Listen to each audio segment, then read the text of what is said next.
Hello, hello, hello, and welcome to once again another stream where I develop Tempus Chronicle. So we're going to be moving a bit away from the battle system for now, and we're going to work on the save games, saving and loading. So we have ourselves each hang on, we'll bring up this party state. So here's how the save game's going to look. It has display data, so that's the stuff that it displays on the load game screen. You have the player party state, which is each player, its skills it has equipped, and the equipment as well. And then there's the dungeon state, which is the state of the dungeon, how mapped it is, that sort of thing. So it currently has branches, each branch has a depth that it starts at and floors going into their floors. Each floor has a state of interactables, which can be chests, cutscenes, or entry points. Probably changes to interacted with, but whatever. It has a floor origin, so we can place the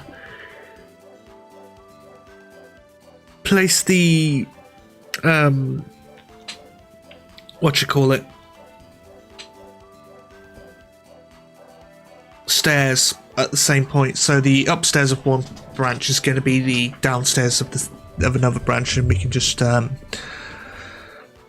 instead of having to generate the stairs, we just move the whole floor around with this floor origin.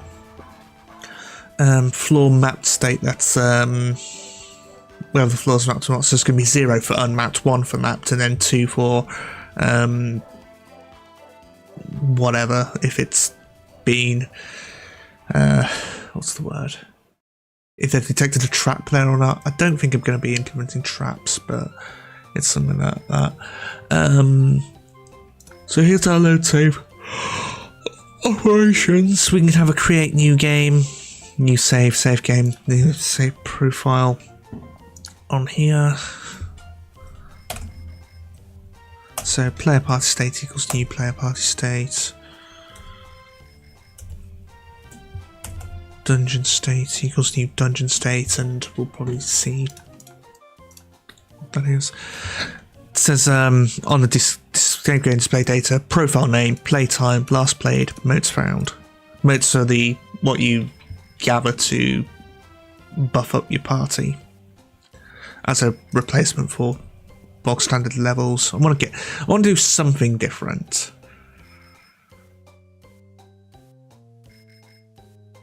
So if I can just import the assets on here, that's fine, can clear that, that's all well and good. This has load save operations, yes. Then the saved game is in itself serializable. So for now, when I create a new game, I'm going to create the saved game and then auto save it. So maybe have slot 0 as the auto save one, and then go from 1, 2, 3 being the manual saves. That's if I probably am going to implement auto save. But yeah, that's how it's going to look. So I just want to go in here, the new game button, start button, main menu on new game start. So where's the main menu? Here. Okay.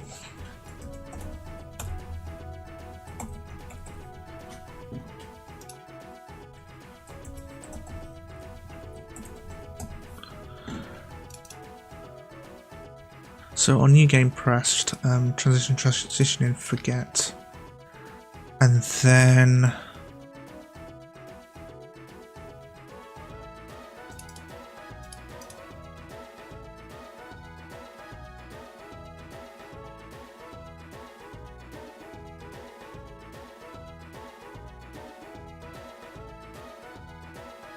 Yeah, and then scene manager load scene new game. I'm also going to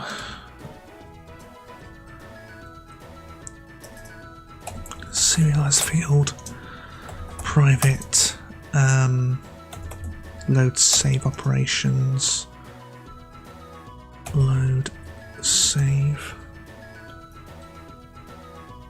That's not a method.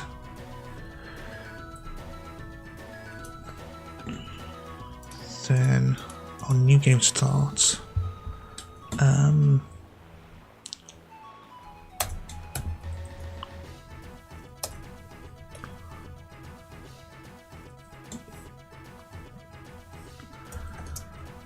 var new file equals create new save file. May also want to prompt for the profile name. Yeah, actually, we won't do the profile name for now. We'll do it in the opening cutscene. So for now, I'm just going to. Oh wait. Profile name equals display data equals new save game display data dot profile name equals profile name. Display data dot playtime is 0.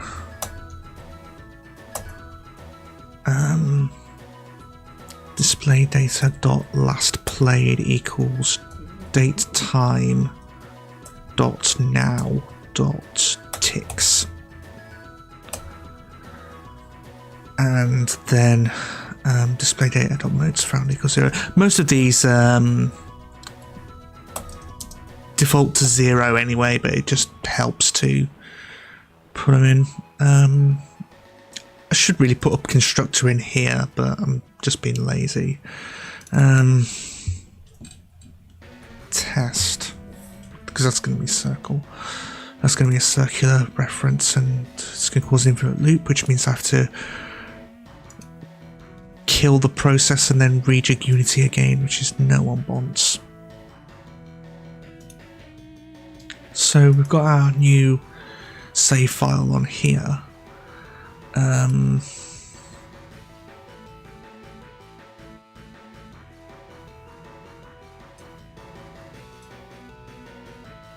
So I reckon we can also have a private saved game, loaded game.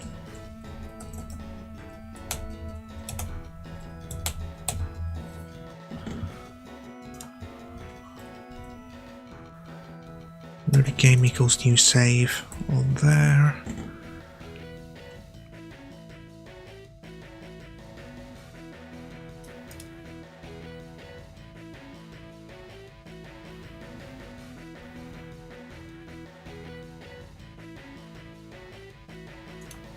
And then I'm going to have another one called loaded game. And this one, preserve on scene change.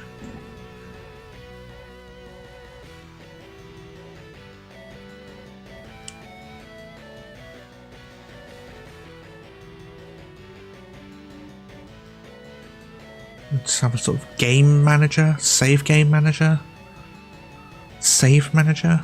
No, because that's going to be saved game manager. Something like this.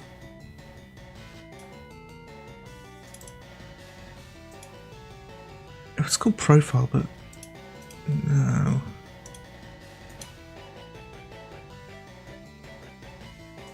If I make a new one called saved game manager.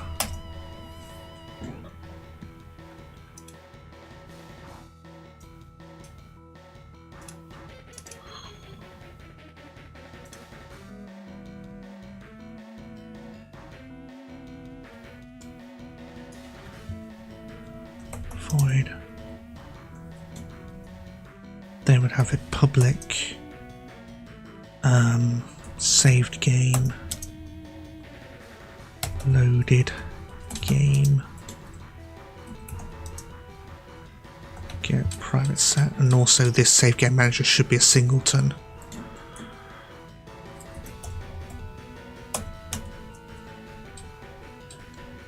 Load game, yeah.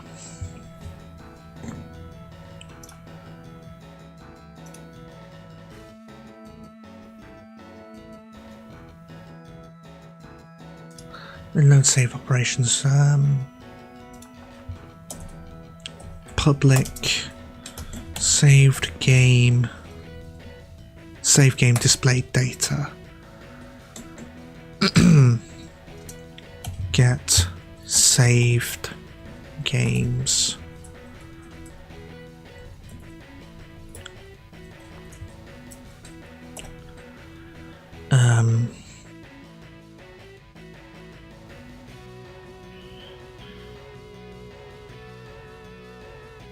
Var ret equals new list of save game display data.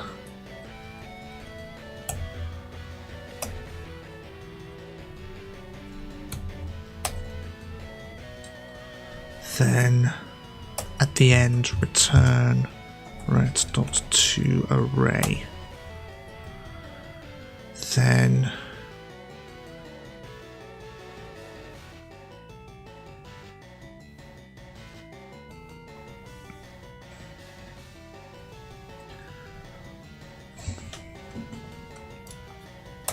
private const int max save games equals 20. 20 will be more than enough, I reckon. Let's go 30. So for max save games I++ ret dot if load game, or rather if save game exists, game save exists, saved game exists. Actually no, I can just do it here. File dot exists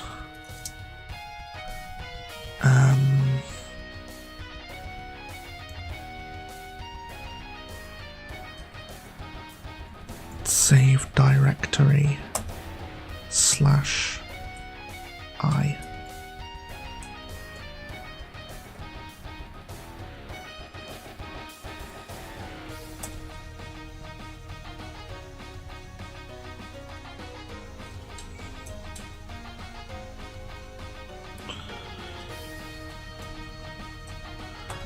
Ret dot add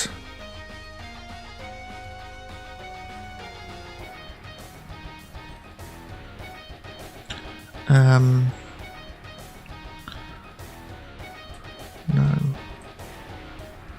Load game I out saved game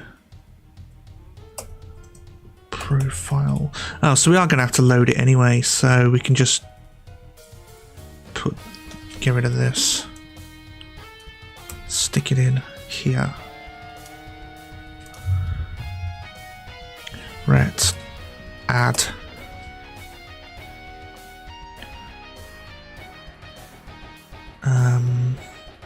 profile dot display data.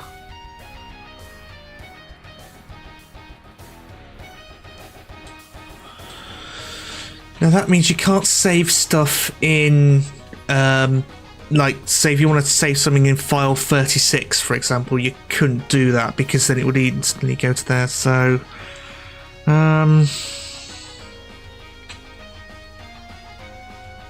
that and save game display data's if the profile name's empty, then yeah.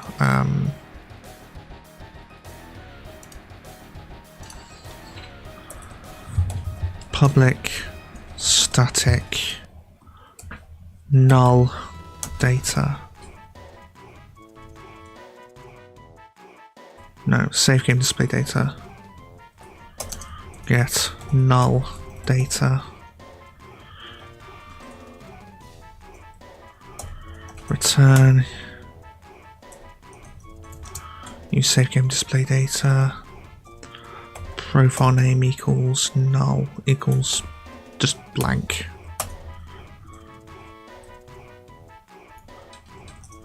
Playtime equals -1. Oh no, wait, it's a uint. Sure.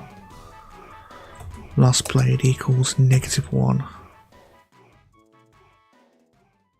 Comma. No. Notes found equals -1.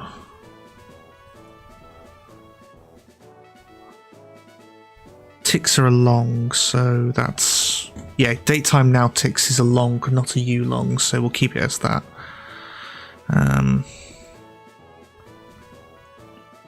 Notes found equals -1, and then...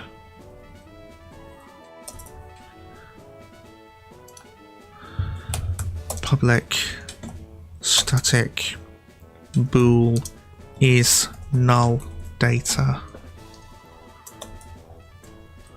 Save game display data, and this just returns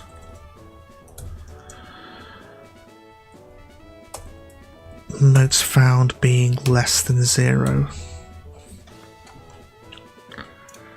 Just means that I don't have to make this a nullable, which is going to be more of a pain in the arse to work with. Yeah.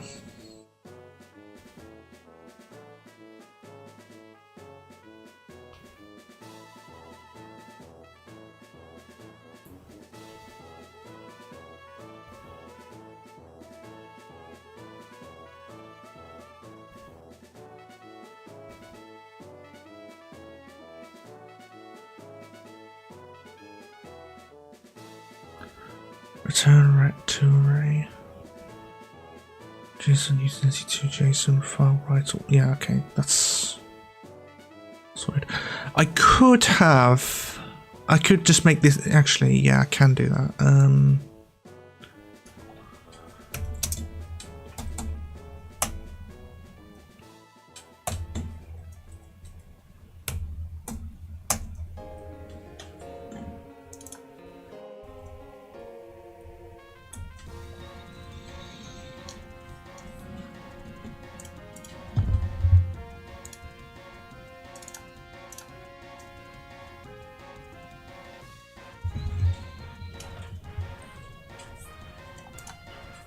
Else ret I equals save game display data dot get null data.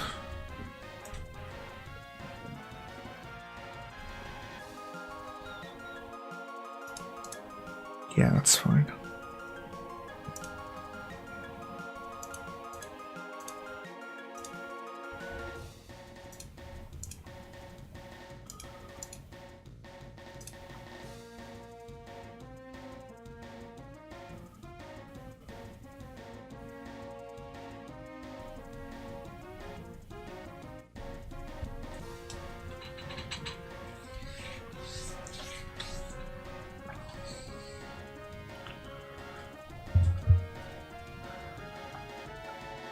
So when the main menu loads,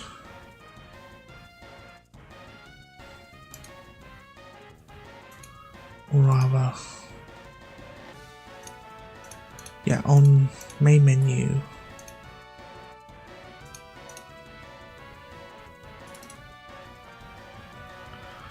on load game button pressed. Actually, I think I should move this up here. No, not inside that method.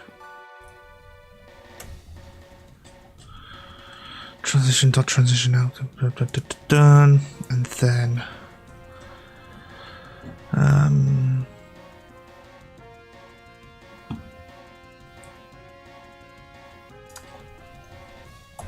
serialize field private transform load game items item parent,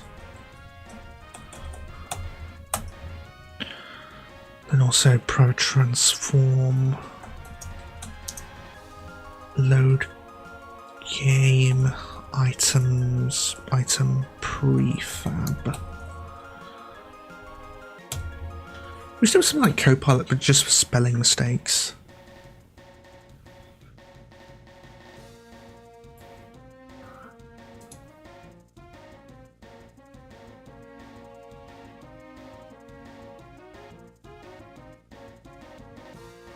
Okay, populate load saved games list.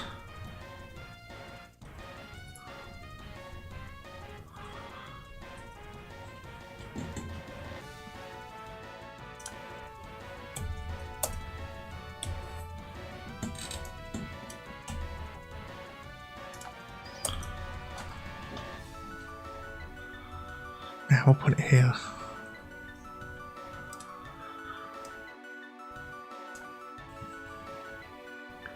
Okay, so we'll make... Oh, come on, stop reloading the domain. I thought I made this don't reload the domain, but apparently... Okay.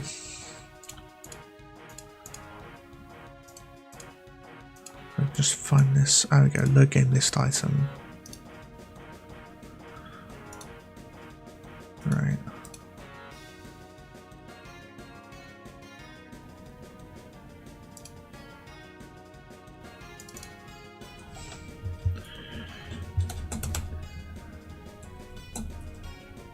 Game number.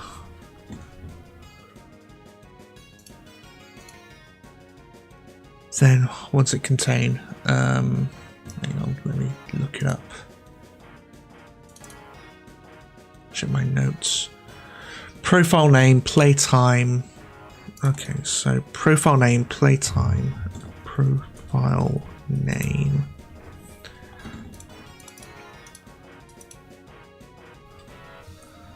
Play time.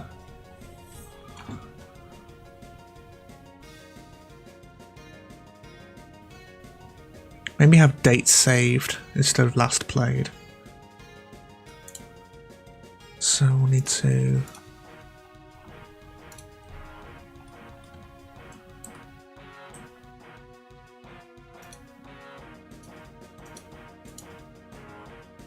work around this.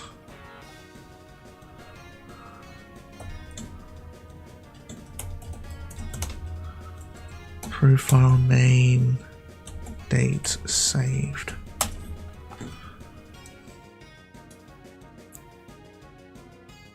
Profile name and then another string. So this will be a horizontal layout group.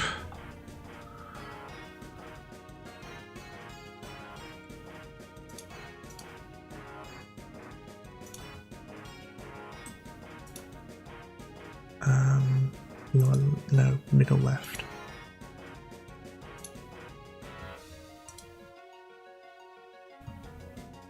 And you should be controlling charts. There we go. Date saved. And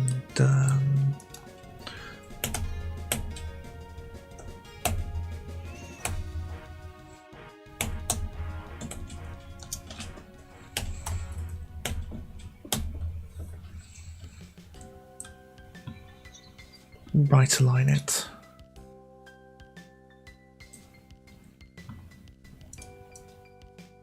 Then have this up here. Instead of playtime, actually we'll just get rid of this.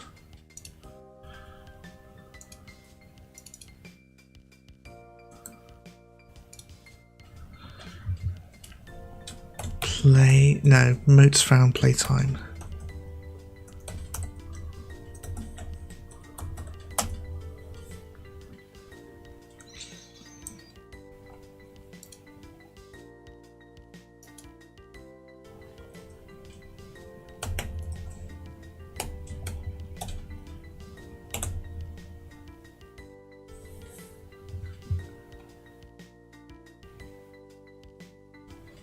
Now I'm going out for seconds.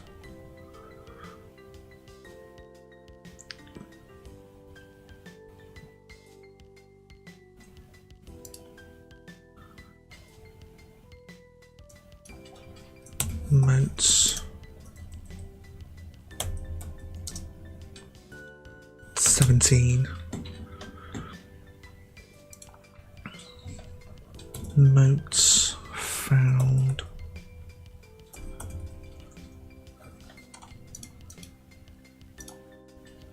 Playtime. And we'll hide this completion percentage for the time being. Oh.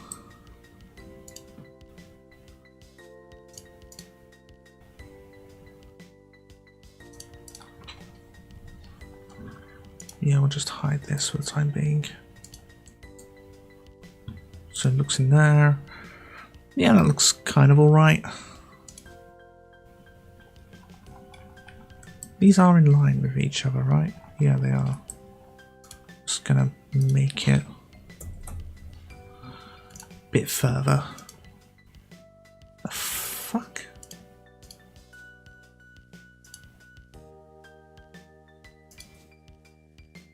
Okay, now what's changed it?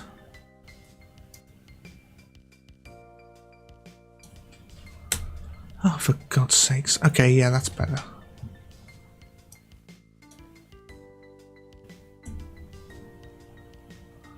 Okay, that's really weird. Okay, so we want to make 20 of them.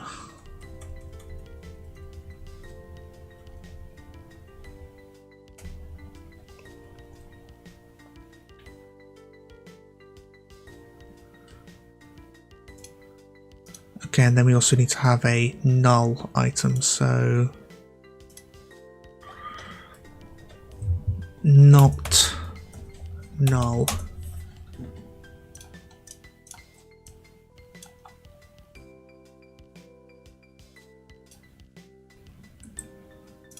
And I'll have this as dish dish dish, bish bish, wash wash. Done, done, done, done. And then we need to repopulate these because no, it's just have the exposition. There we go. Yeah, and that.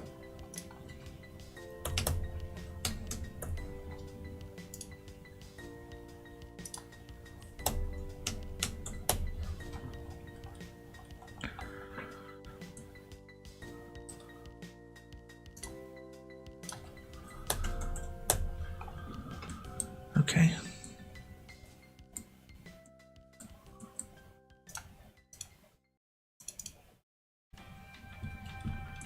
Sorry. Entry not null. Worse spelling than stable diffusion. Okay, and then we'll make a new game object at the top. We'll just have this entry null.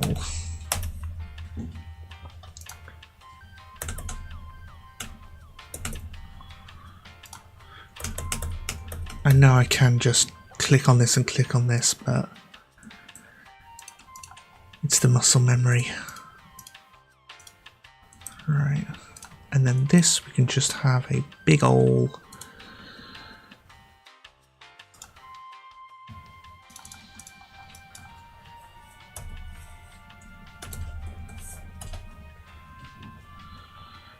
And this is also going to take the whole space.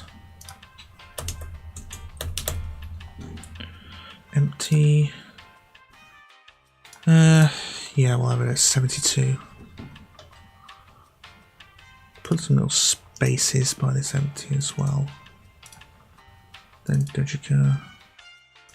Have it as a slightly grayed out version. Okay.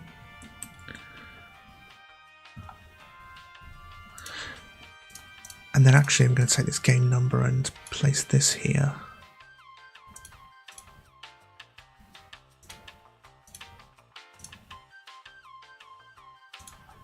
Okay, and then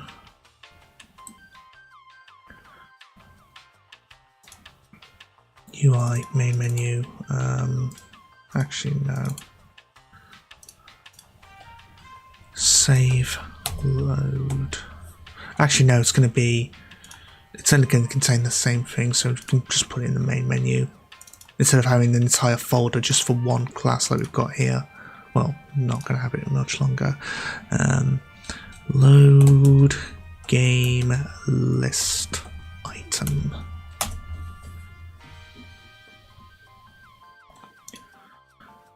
Load this up.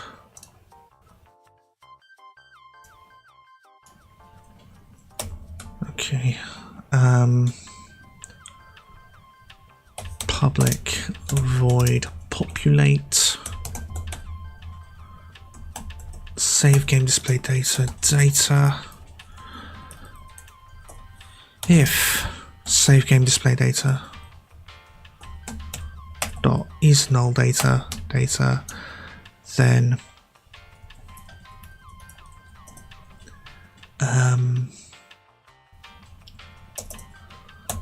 CMOS field private game object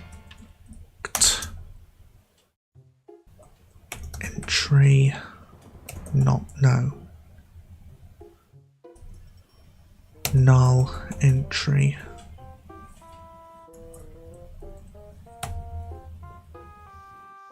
and then have another one called not null entry.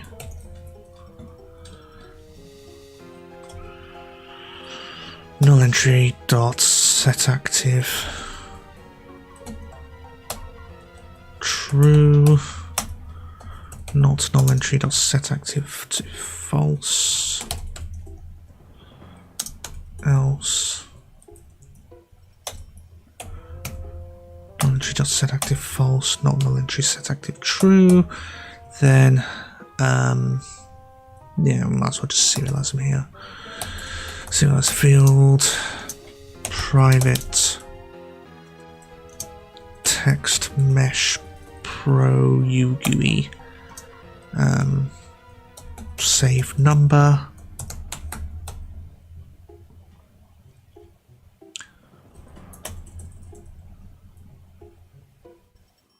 say profile name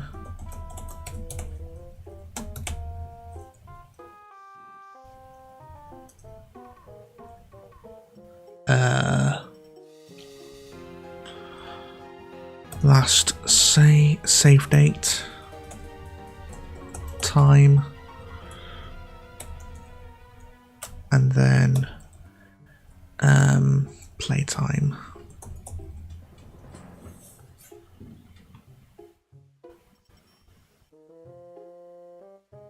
Oh yeah, and then also notes found. I'm gonna pull this. Gonna put text after all of these just to make sure that it's the actual text representing it and not the thing itself. Okay, save number text.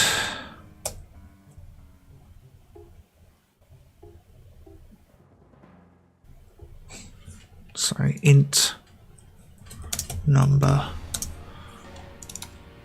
index. Save number text.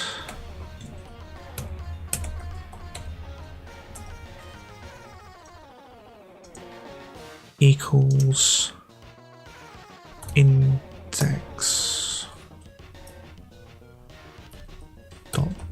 text.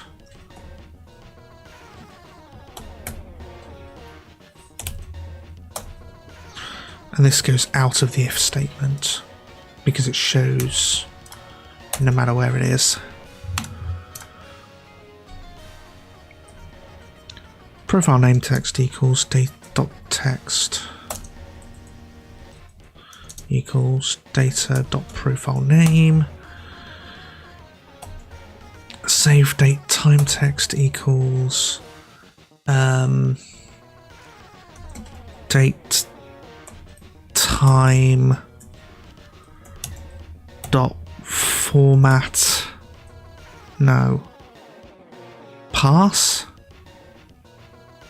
no, from file time UTC, from a, how do I do it, from ticks, try pass UTC now. It's gonna be from file time, right?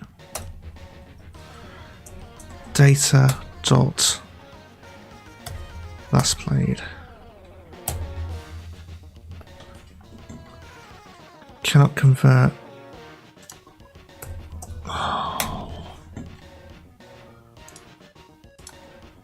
Dot to string, to short, to long, to short date string.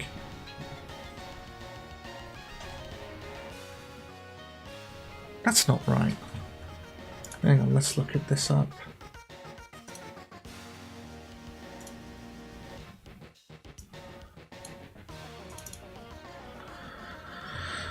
Okay. C#.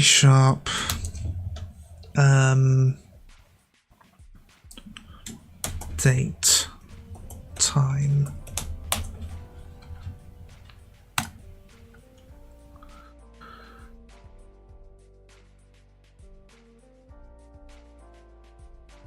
Okay, so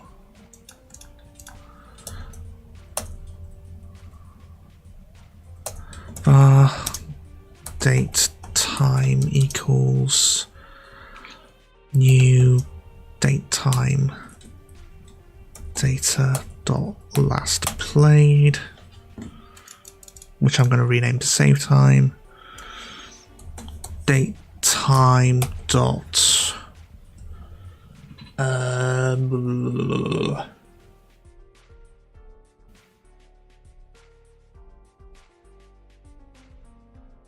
do I format this? Equals to, is leap year par? No, I don't want to pass. To long date string?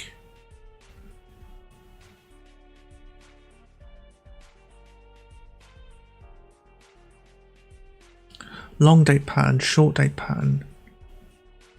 Oh. Okay, short date pattern. Oh, no. To string? So this would be to string.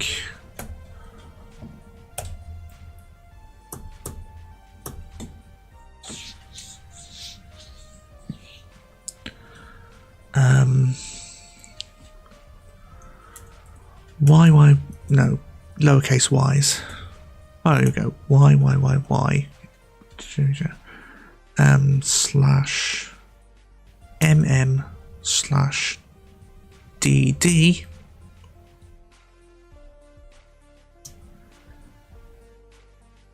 HH colon colon SS.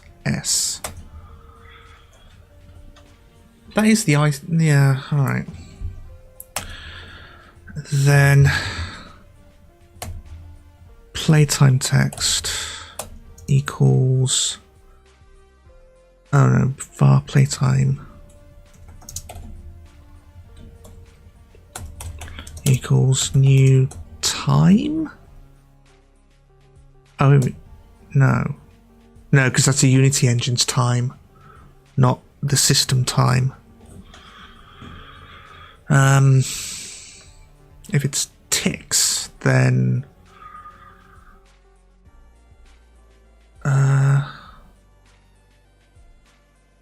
hang on.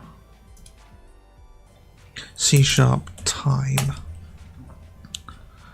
Time only value in time span. That's what we want.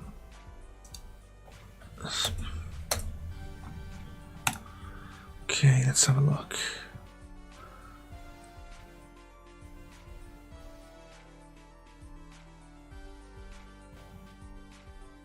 So we need a long.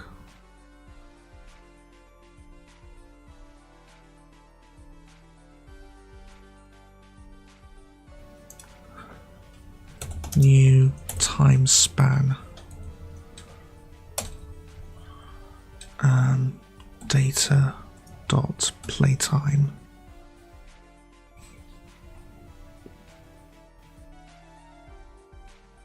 No, yeah, it takes an int as well, but we could probably just convert it to a long if we need to. Playtime text.text equals playtime dot to string. This will be HHMMSS.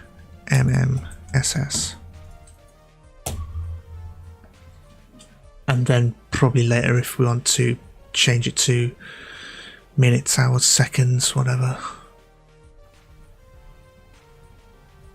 You can do a toString on this, can you? toString.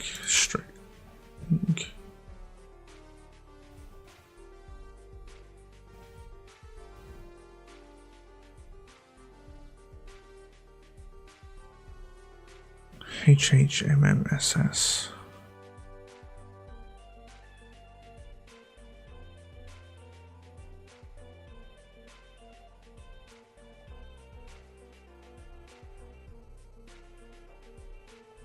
Okay.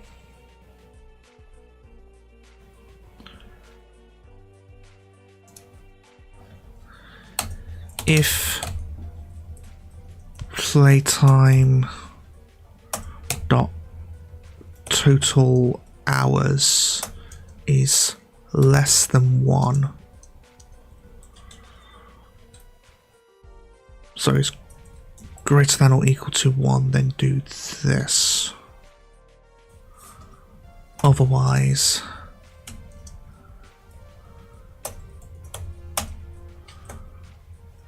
MMSS.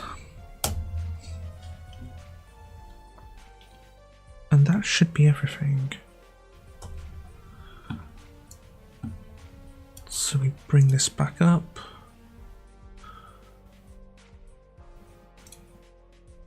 Wait for everything to fill up properly.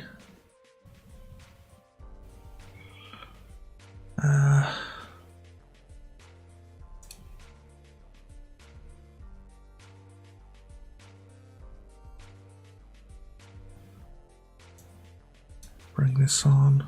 Okay, null entry is this. Not null entry is this. Saved number text is this.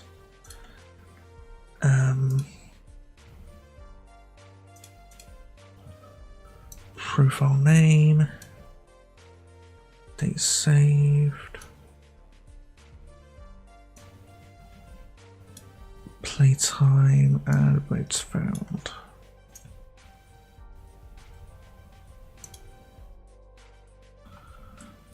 Right, and then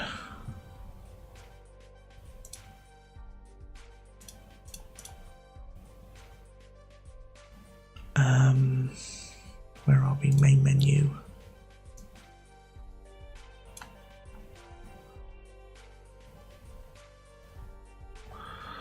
For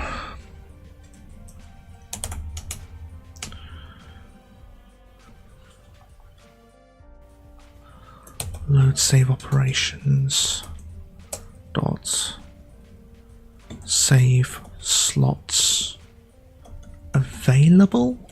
Is that it? No, it's not it. Max save games.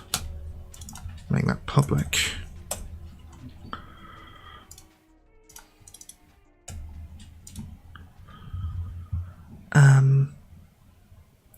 Load game item parent dot get child I dot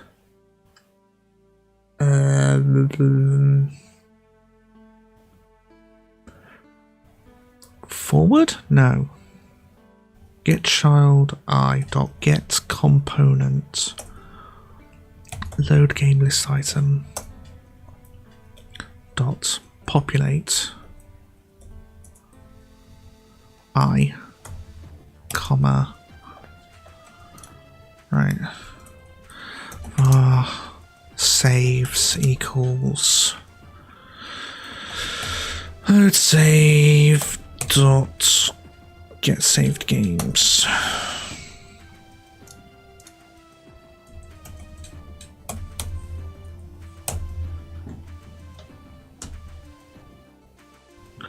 Right now, it's not going to find any save games because there aren't any. But it should go 1, 2, 3, well, 0, 1, 2.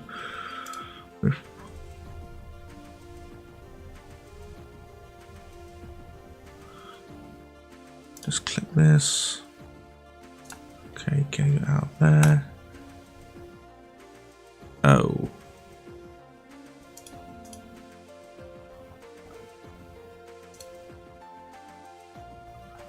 Okay.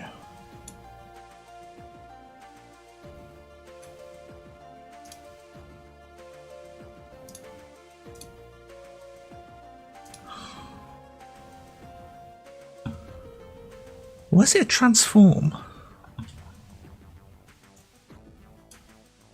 Oh.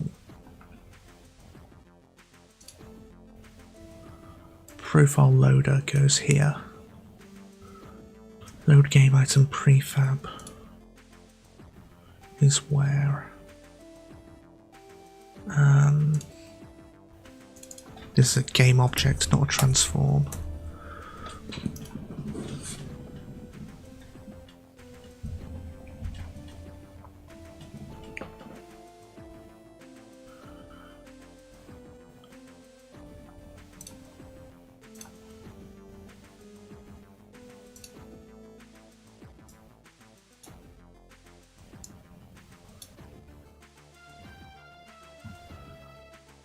Okay, now let's try it.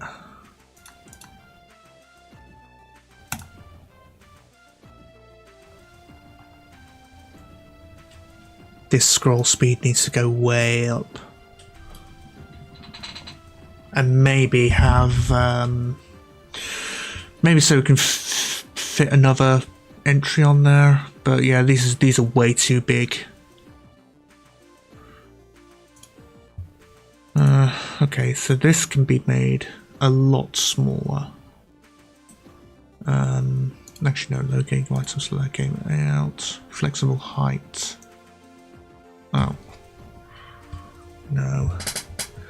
This text here, layout element, min height, we bring this down to 100.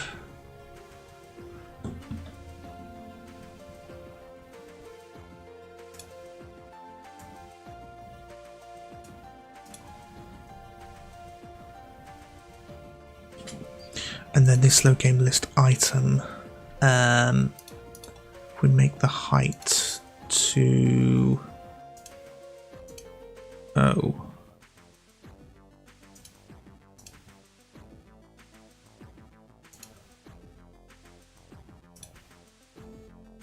I'll open this in, I don't open this in isolation. I don't think you do.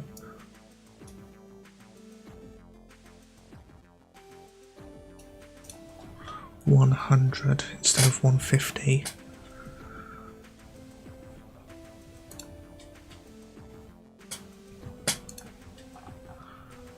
Which unfortunately means I'm going to need to change it for all of these. 100. Open this up.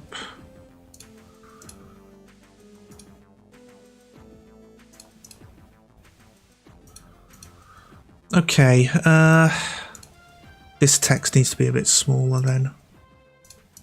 Bish, bish, bish, bish.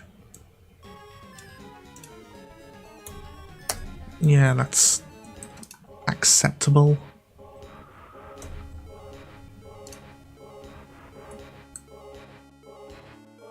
That's better.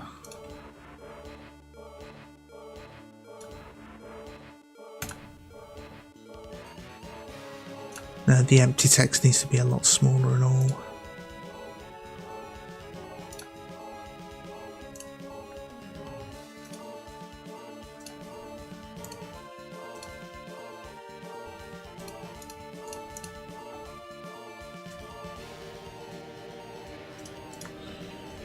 $42, the funny number. The original funny number. Okay, load game on there, and then that sets everything to empty. How do I make the scroll speed go up?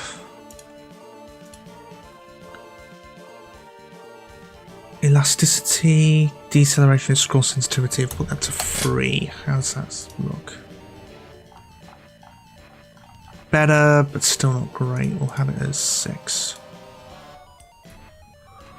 Okay, so one click on the scroll wheel is...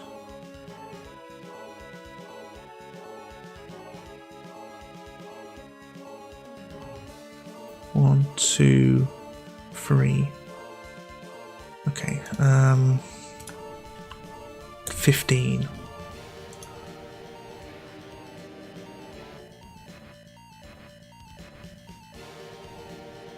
Better. Now let's see how...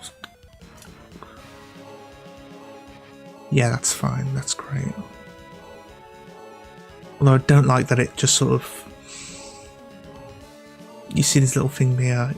When I go scroll down 1, it should go down exactly 1 like that, but it's just 1 and a bit. It's so it might be that I just have to implement my own scrolling behavior.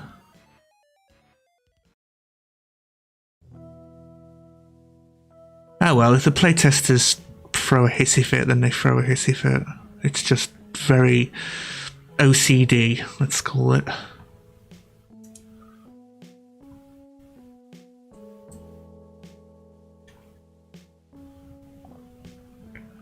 What else do we got? Hang on, if I buff up the sensitivity on there, it just... No, the scroll wheel's not affected.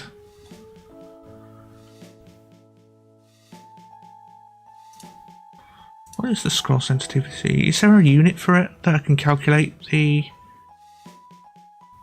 No. Oh well.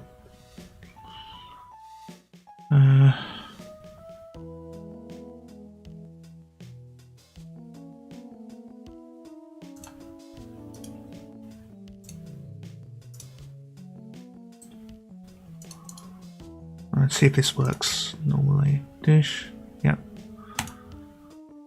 All of those. They should not be selectable if they're empty.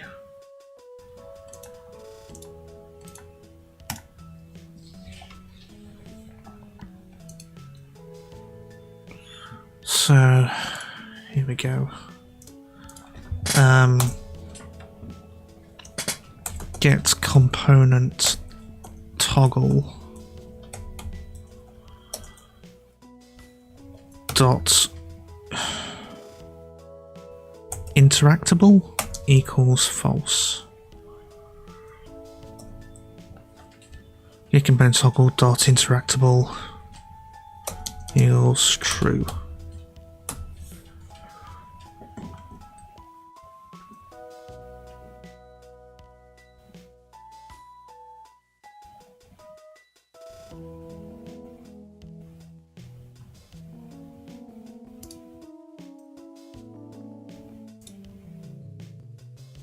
And yeah, you can't click them. That's good.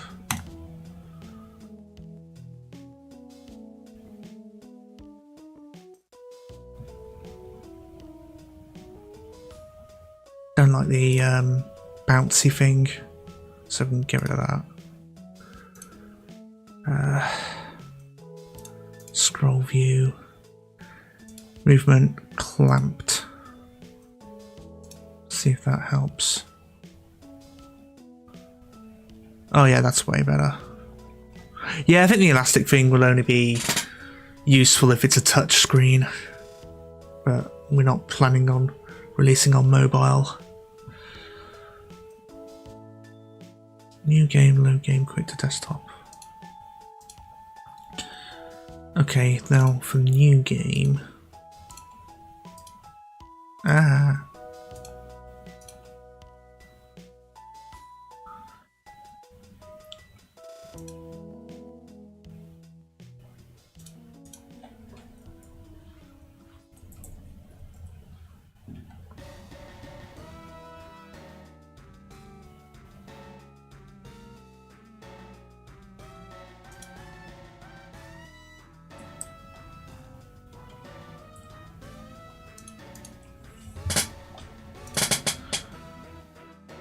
Right, for now I'm going to put a field to enter the player's name.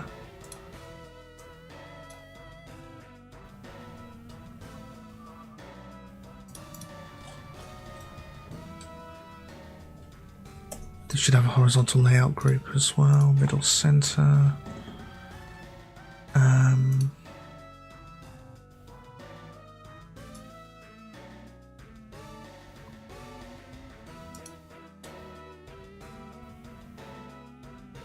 UI, text test pro,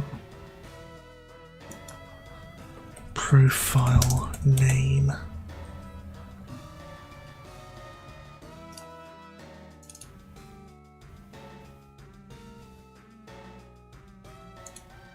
And then a UI input field.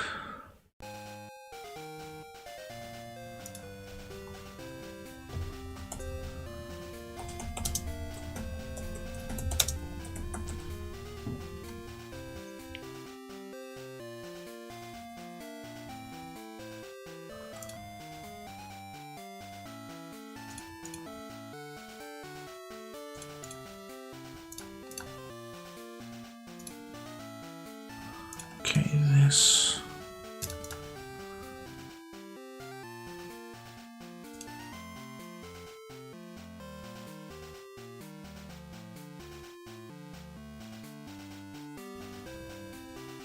On focus, select all, yes. Reset on deactivation, restore an escape key, hide stuff, you've got hyperbole, read only rich text, allow rich text, actually, no rich text.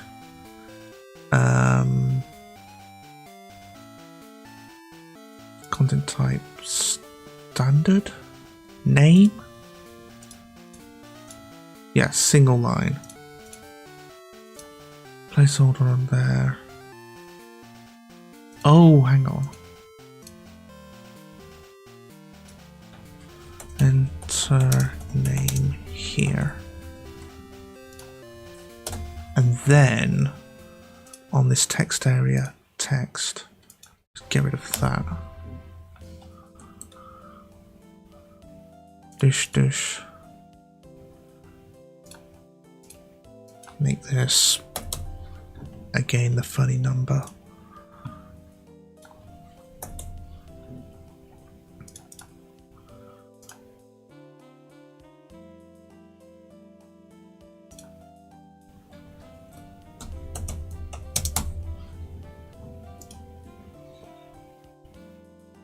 This is just debug. We'll be prompting the player's name in the opening cutscene, but we don't have an opening cutscene yet, so we'll just plonk it here just for the time being.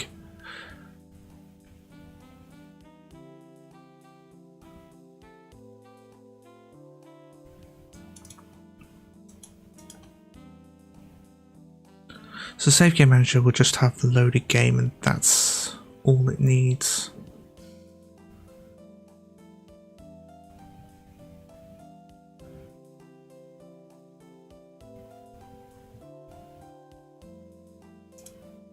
So yeah, preserve on scene change, and then we'll have a saved game manager on this. Then in load save operations, it would be, instead of having the loaded game here, it would be saved game manager dot set loaded game to new save.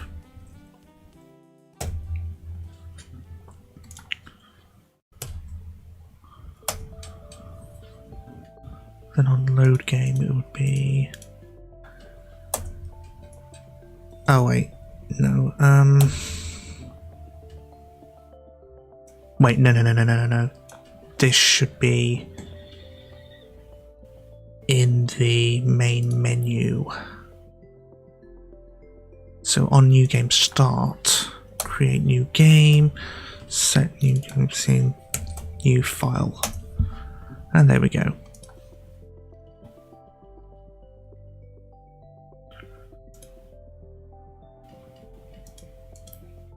And then on load game,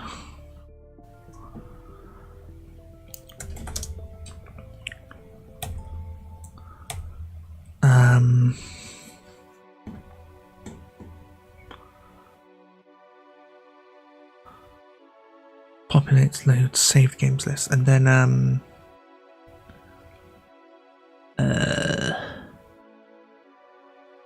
no, we'll do it on start.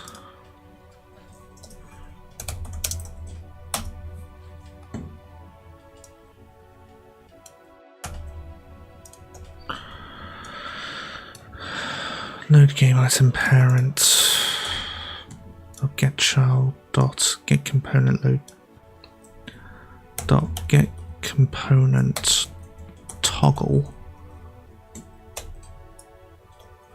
dot clicked on selected on select.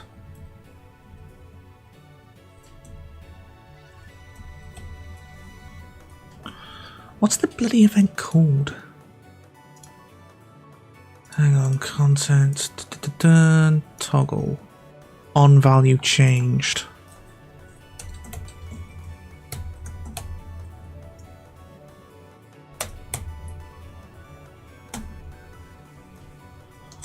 Plus equals val.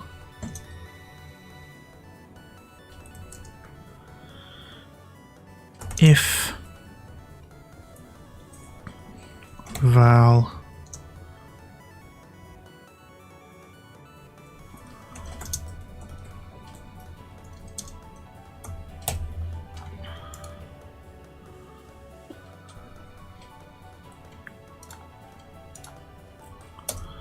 private int selected load slot equals -1. If val selected load slot equals permi.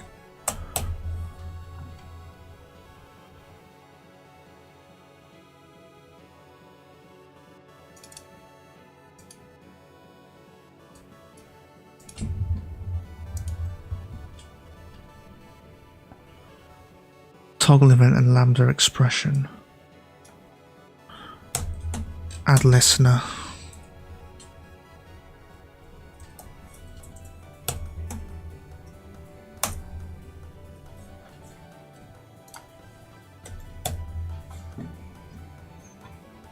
There we go.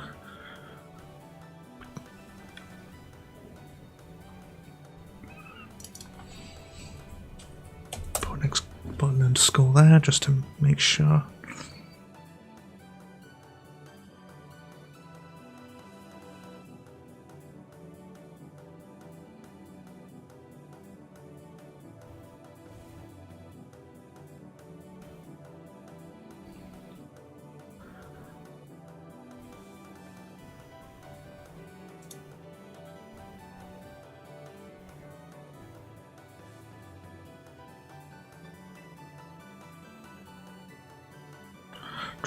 Transition and forget on there. Populate save games, yes.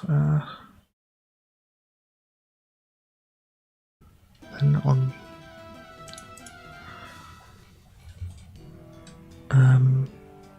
var loaded save equals load save dot load game selected load slot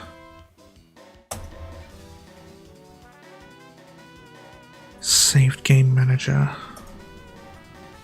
Dot set loaded game to loaded save.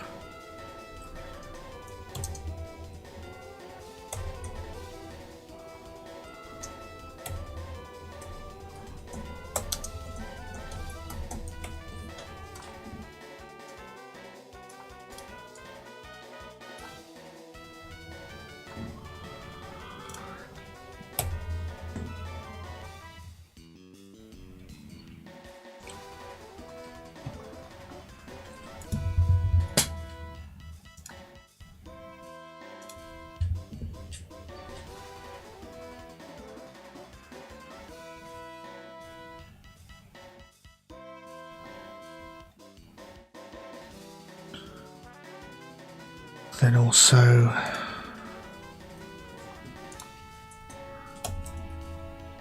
soon as field private button load game button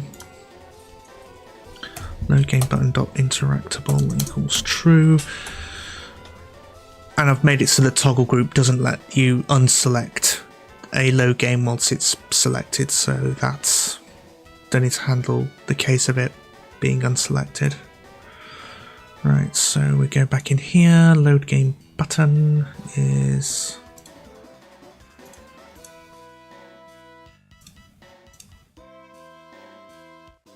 load button, and this is not interactable to begin with. Right, let's see how this is. Back, load game.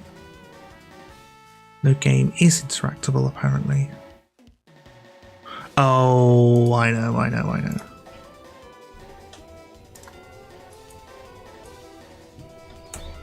Do that.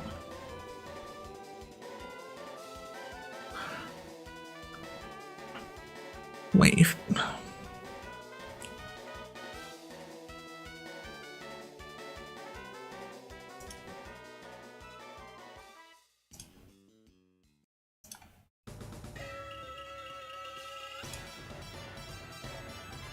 Huh.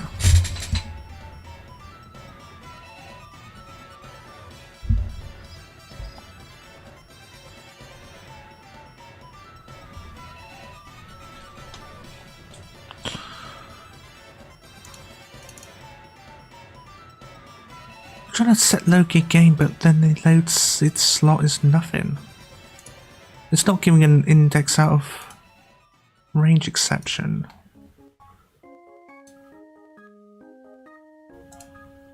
Hang on.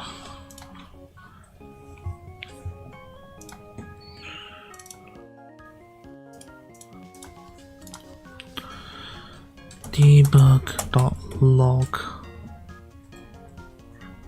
selected load slot. If this selected load slot is -1, then we know that it's a problem with this. Because I now set the interactable to false. Interactable still false. Still false. And then it's true.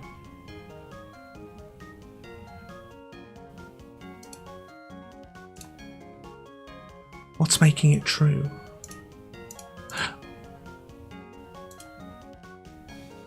On load game button pressed.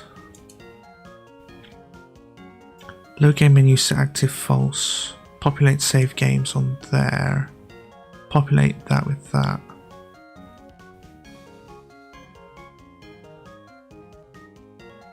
And then in this get component toggle interactable is that it doesn't select it. So what on earth could be causing this load game button to be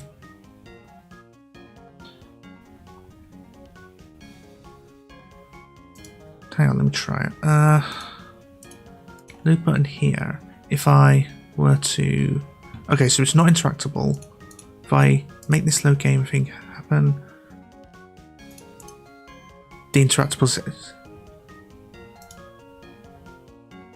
Why is the interactable setting itself to true? Hang on. Unity toggle interactable setting itself to true on enable.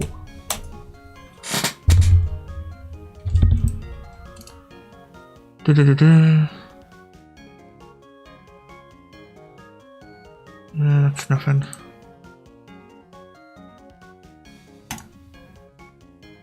Oh, this is the old docs.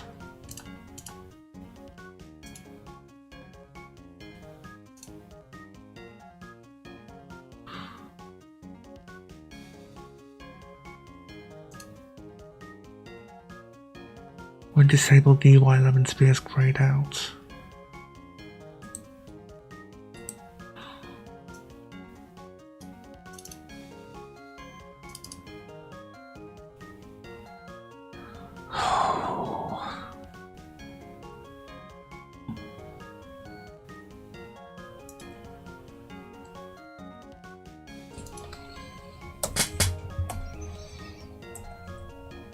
No game button dot interactable equals false if selected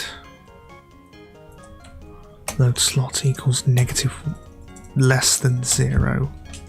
I mean, it could just read the same thing, but whatever.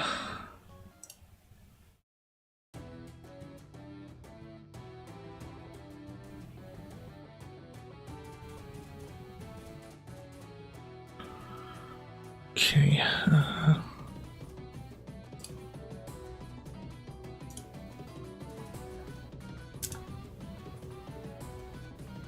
Why is it?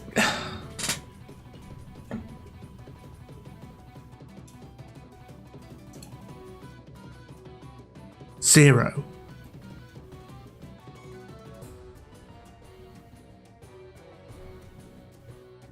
How? Hang on, if I commented this out.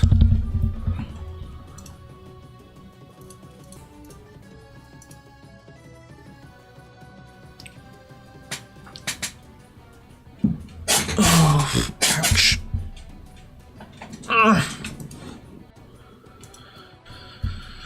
Okay, here we go. It's set to not interactable, which means that the toggle's value change is somehow being triggered even though I'm populating these, but I'm only populating the low game list item, which changes the toggle's interactable to false. And yeah, it is set to false. So why would its value be changed?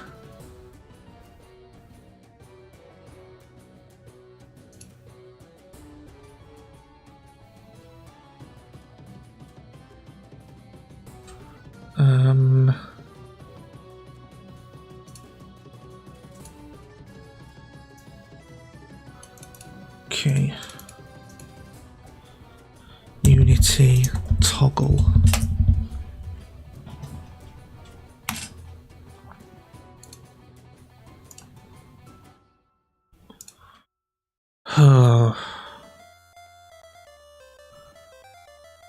On value changed.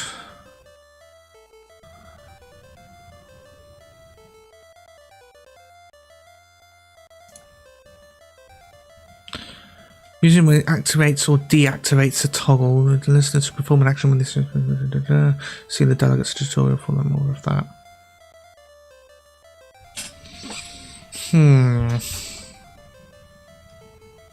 Oh, wait.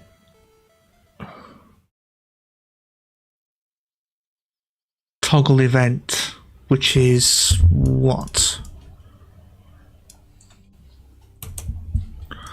This val is a boolean. The fuck?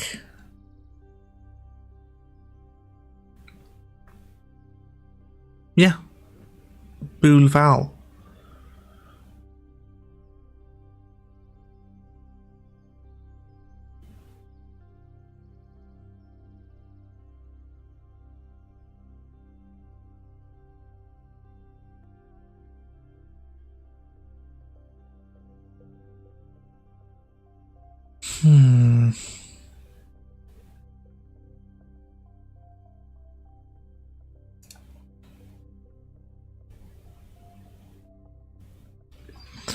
So wait, if the selected load slot is equal to -1, debug.log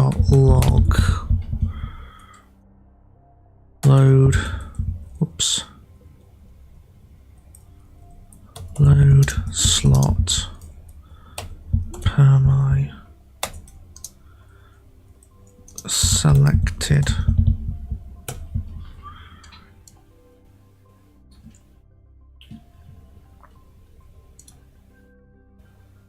No, I don't want to save the bloody web page. Piss off.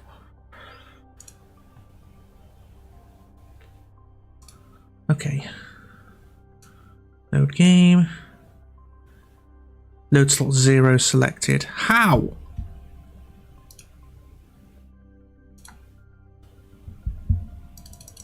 It's not selected because it's not. Is this the toggle group? I think it's the toggle group.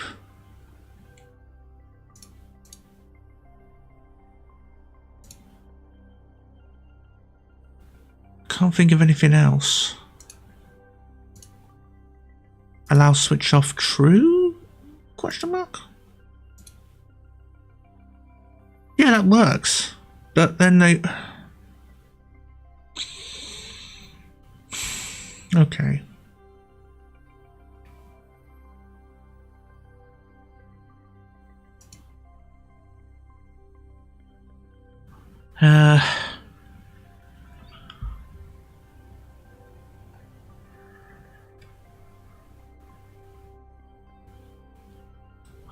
Well, we'll have to come back to this when we find some...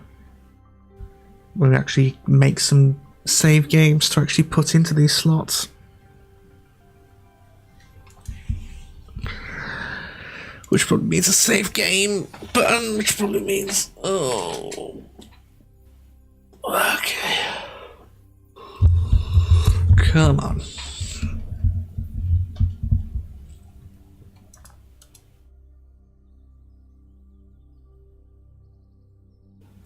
Alright, on new game start, set loaded game on there. Loaded game. No, if loaded game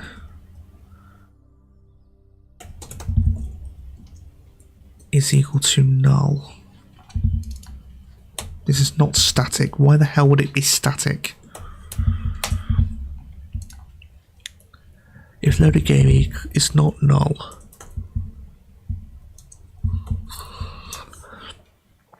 Debug.log warning. Overwriting save.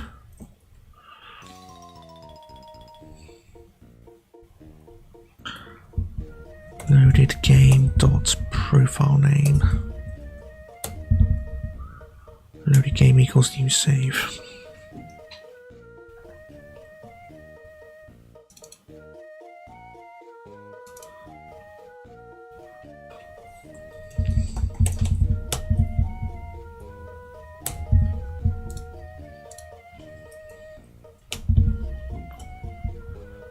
Okay.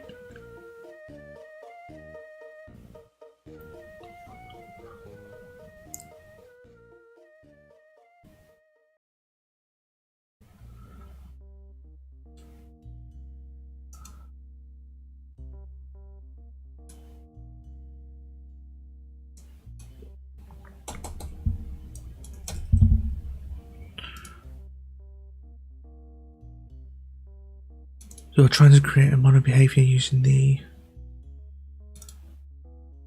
This is not a mono behavior. This is a serializable class by itself.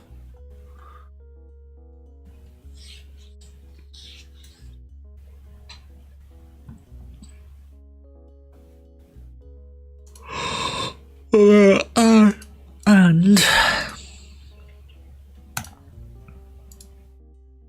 main menu, opening scene, No, we don't have an opening scene.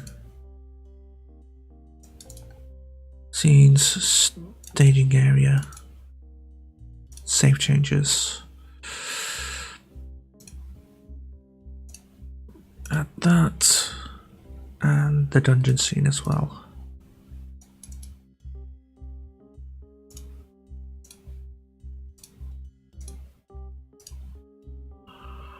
Right.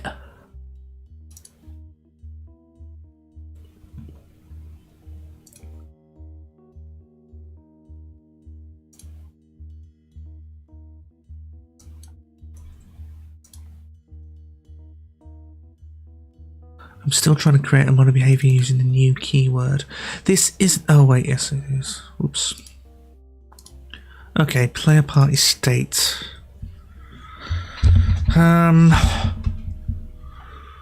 Right, I'm going to need to redo this. So, player party state is this scene here.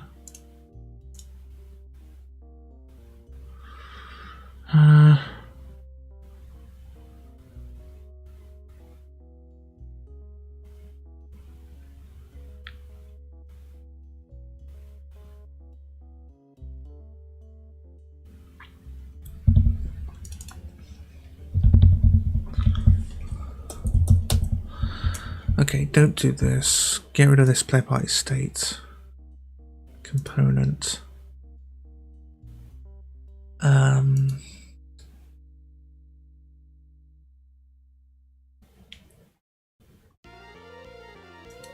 We have our player party and the entity party here, so get rid of, no we can't, do we?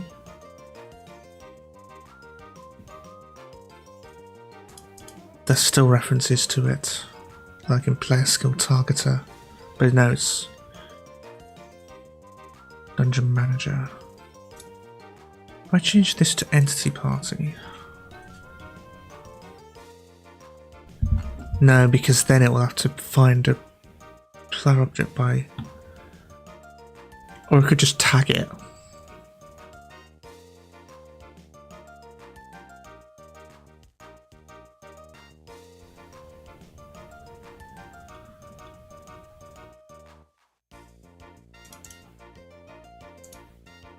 Right.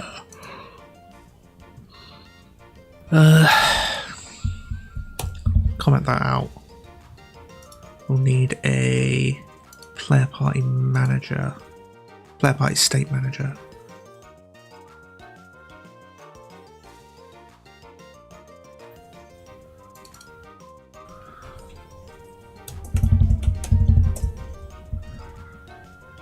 Then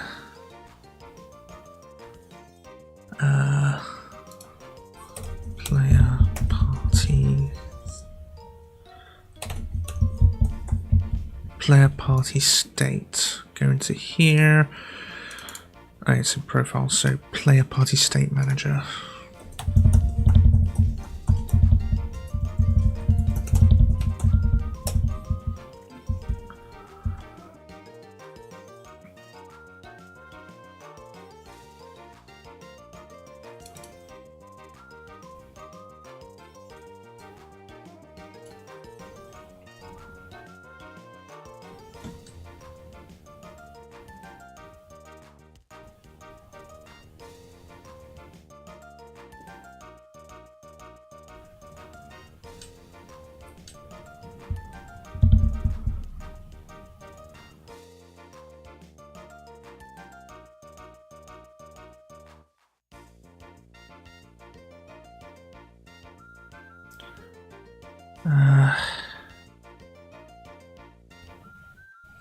And then this will be a singleton of player party state manager because there should only be one. Then private player party state, party state.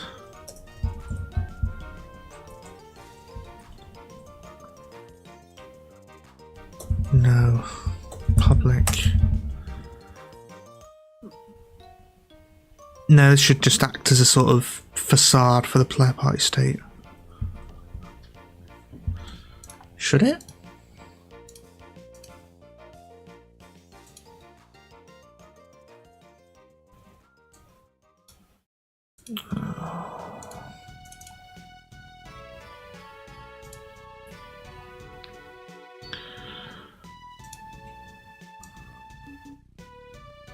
Okay. Player party states manager dot instance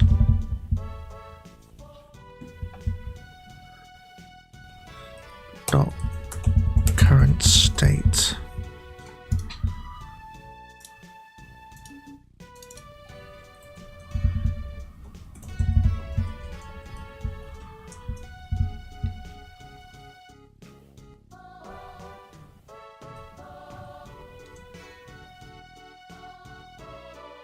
Or no, it should be the state on load.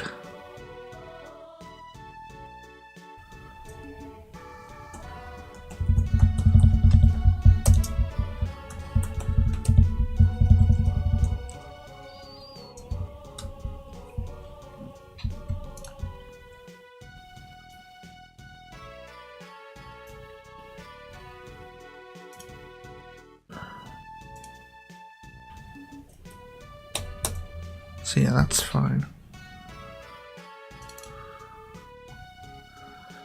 Then player party state. Current branch floor position facing. Yeah, that's fine.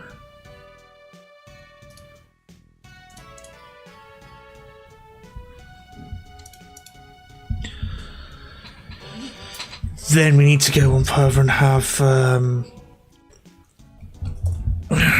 public active skill. No. String array.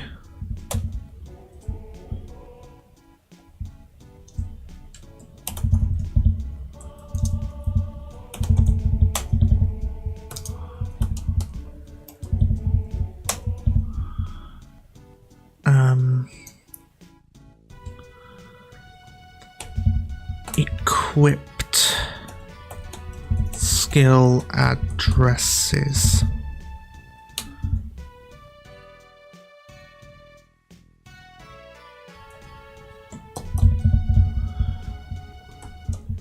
Addressable addresses for each party member.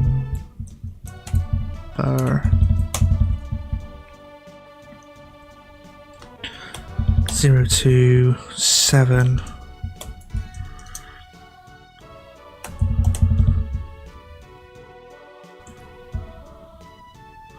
For each party member. 4 active skills. 4 passive skills. Regis, then 8 to 15. Axel.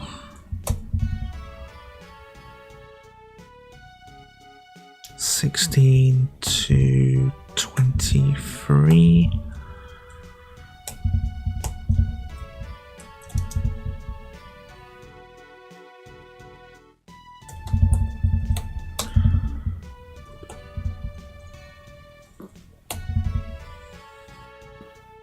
If I can remember my bloody 8 times table, that would help.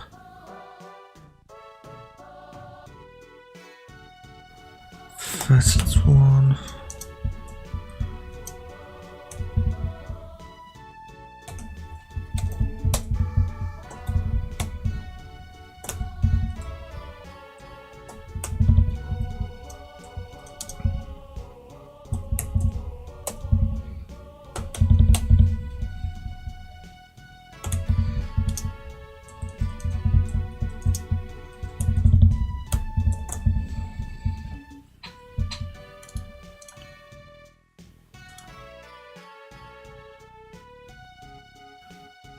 So yeah, we can save these as skills and then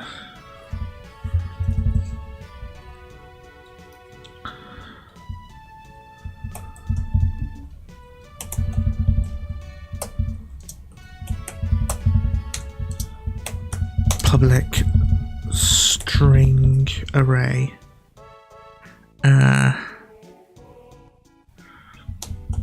Equipped item addresses.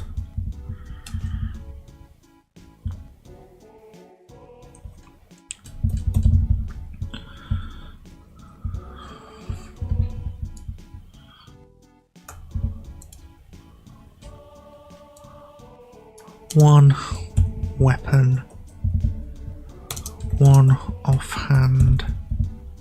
Should I have an offhand?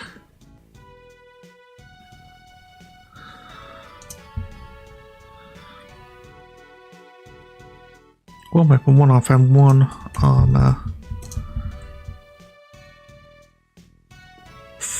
Two accessories.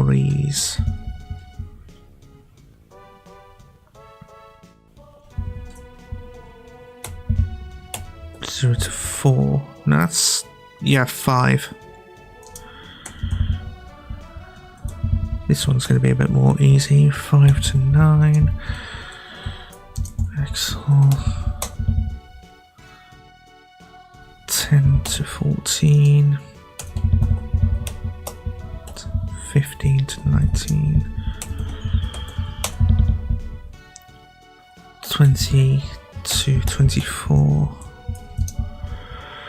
Haka. 25 to 29.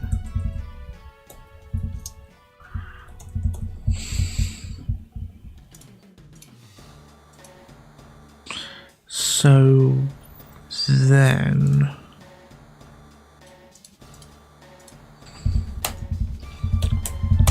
public string get skill get active skill addressable.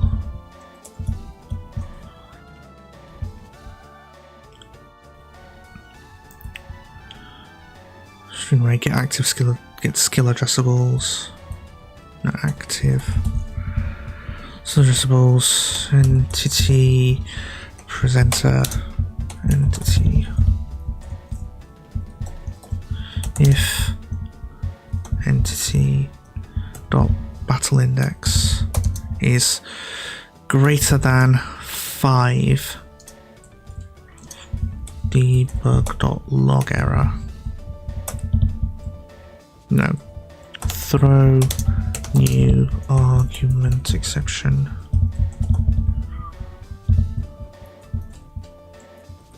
Attempted to get equipped skill of a non-player entity.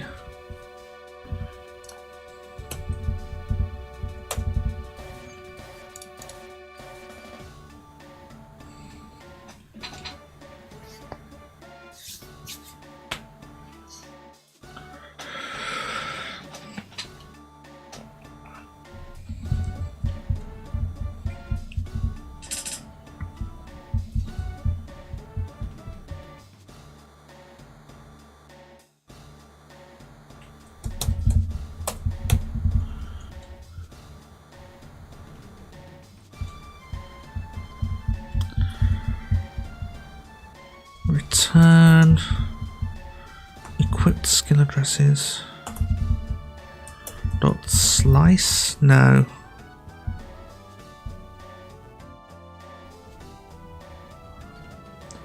Start index. Hi Wiley. Shit, there's something. I know you can erase slice in C#, but you have to do this really weird thing. C# array slice. Array segment.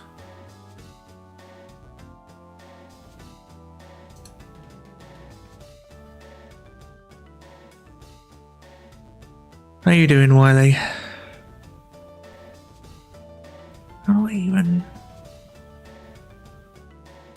A dot there isn't...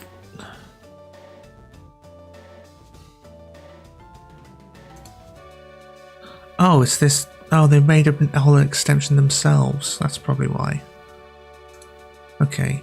can use array segments. So var segment equals new array segment.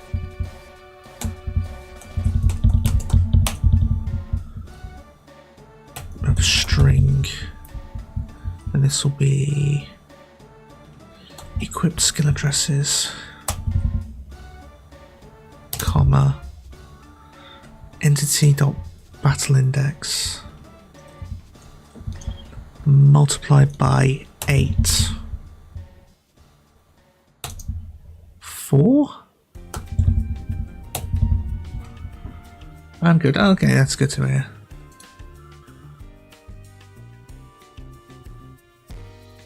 Array segment.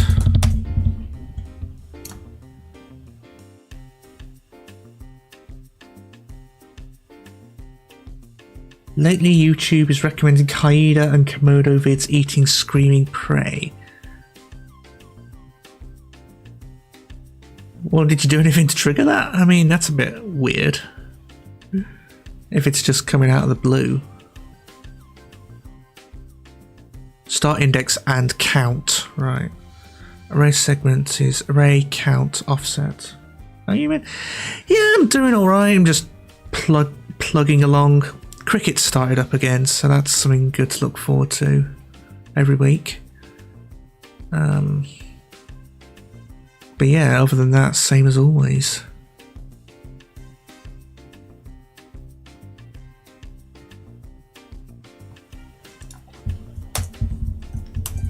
Then return segment dot to array.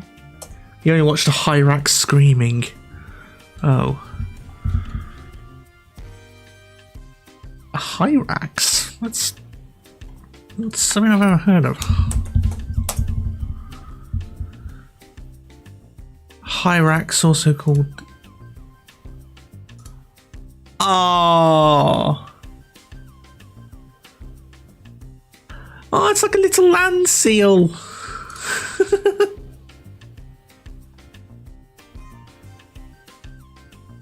Oh, it's got a video and all.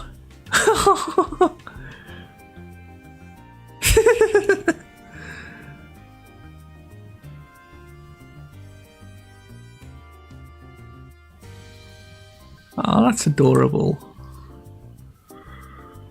Okay, I would also help if I can spell segment correctly. Then public string get passive skill addressables. Entity presenter. Entity. Wait, actually I can just return the actual active skills themselves. Let me just I'm quite new with Unity addressables, so I'm gonna have to look this up.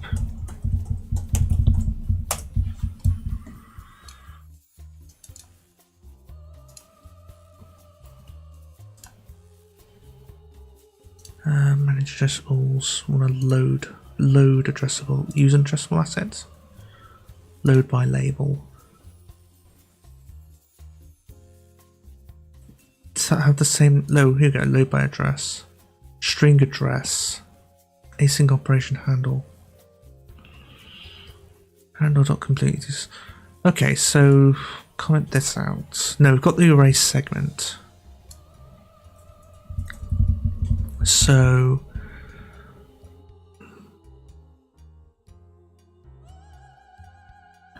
for each var item in segment, addressables dot load asset async active skill item.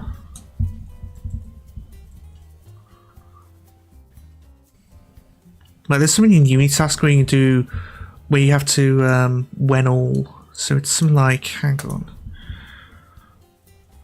Unitask when all.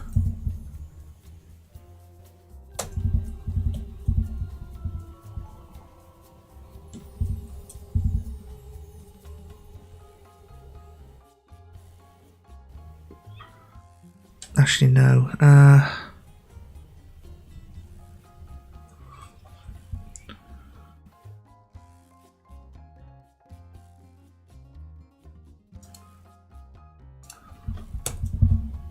Using addressable assets. There we go. And that gives us an async operation handle. So var handle equals that. And then handle dot completed typeless. Wait for completion. Release handle on completion. Wait for complete. Okay.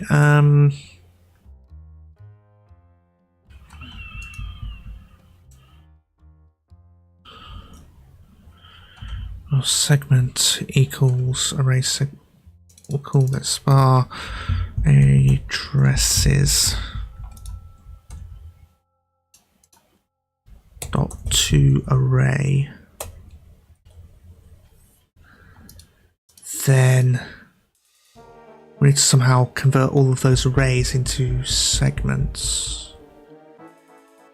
Let's sort of add it to a pool.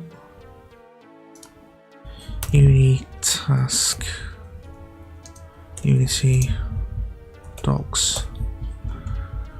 Unfortunately, with Unitask, it's just a GitHub page. So we just need to, with cancellation token work process. When all load a sprite foo bar baz. Unitask.delay frame 10. Unitask add listener CTL.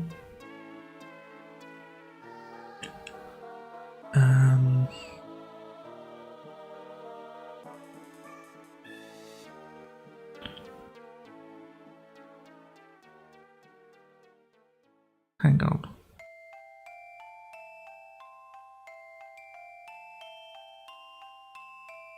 When all load a sprite there. Okay, so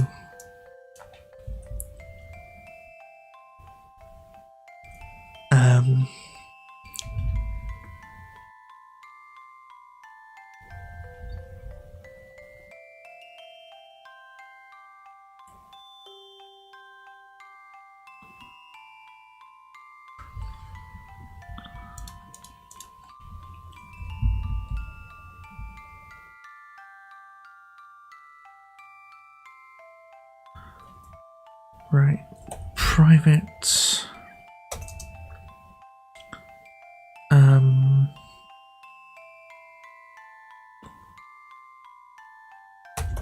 load private active skill async active skill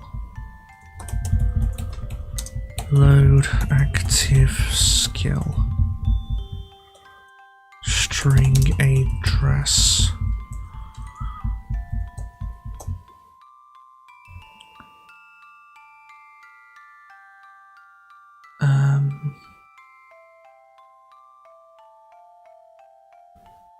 var resource equals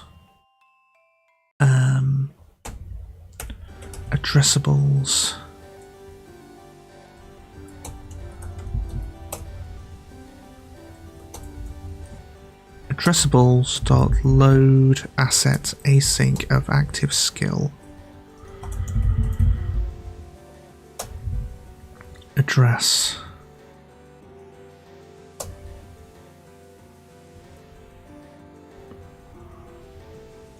await that. Oh. Async operation handle active skill does not contain definition for get awaiter and then shit, hang on. Unitask addressables. How to use addressable with addressables and async operation handle issue. Blah blah blah blah blah. Await load handle dot task. Then you can cache the load handle whilst awaiting the actual loading.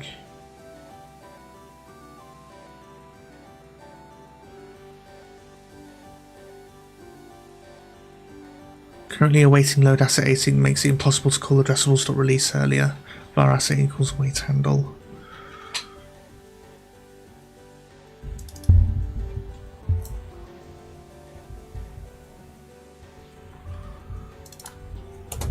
Okay, so it's var handle equals that, and then active skill equals await handle.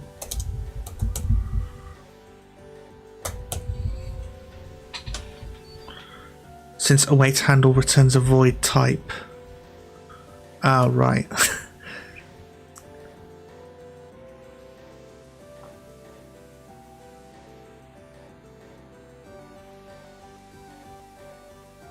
It still happens. There's currently happens with addressables, blah blah blah blah.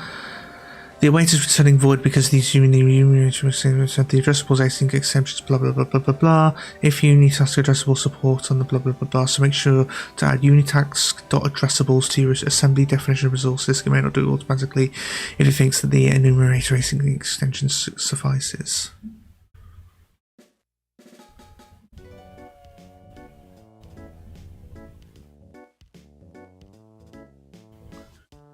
Await is returning void because it's using the. Make sure to add unitask.addressables to your assembly definition reference list. Is it on here? Here we go, unitask. Oh, it doesn't have that. Oh no, wait, unitask would be up here. Unitask.addressables, it is in there.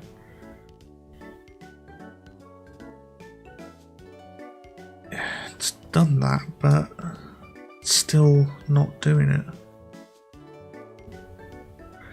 This is because Unitask addressable support was not defined in editor platform, my bad. Well, how do I define it then?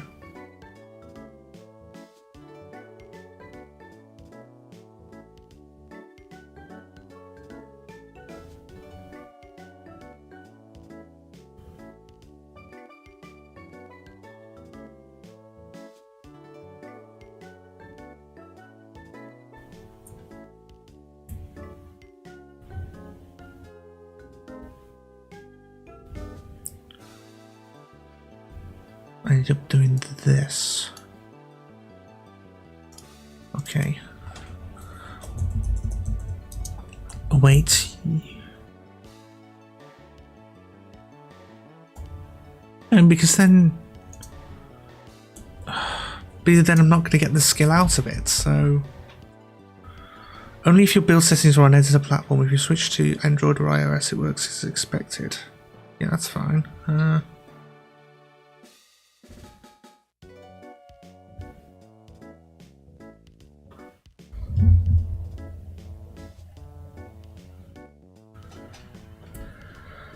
Okay, so we cannot assign void to Unitask addressable support.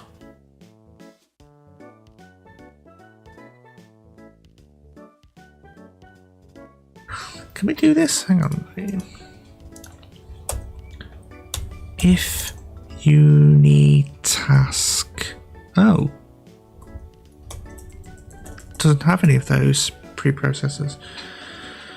Addressables that make sure to add unitask.addressables, which it has done.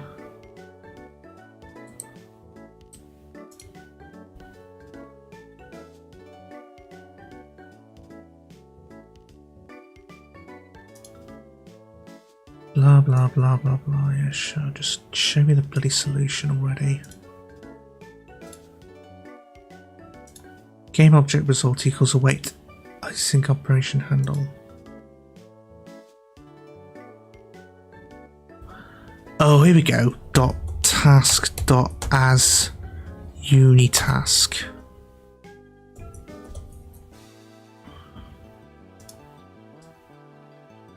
Await handle.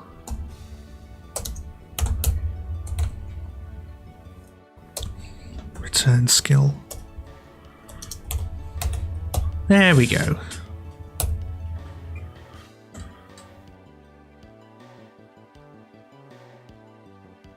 The return type of async method must be to, of course.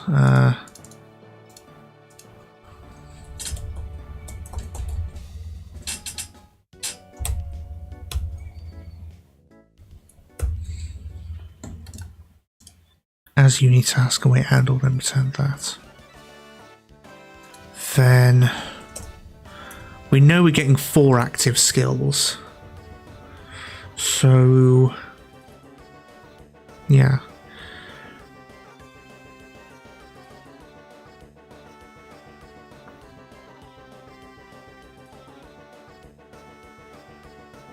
Although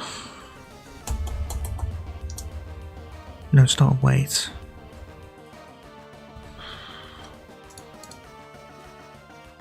No, it will have to be a sync. So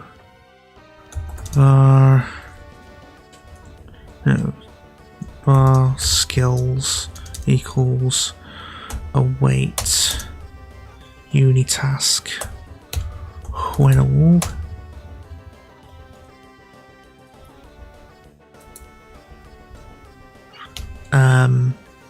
addresses dot select X into load active skill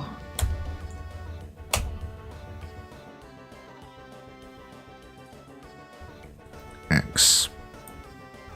Can you pass an array into that? Apparently you can.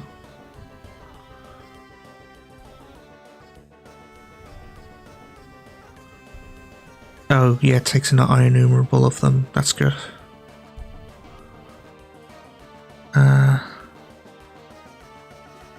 So this var is going to be an active skill array. Then just return skills, and then just change this to async uni task of active skill. No, wait. Active skill array. There we go. Whew, finally. Then we'll have to do the same with passive skills. So probably async uni task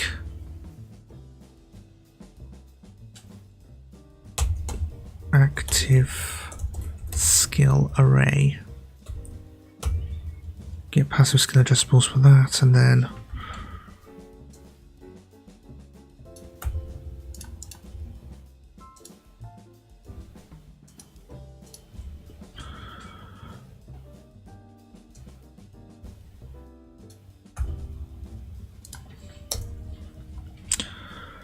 so just NC.battle index multiplied by 8 plus 4. Load passive skill.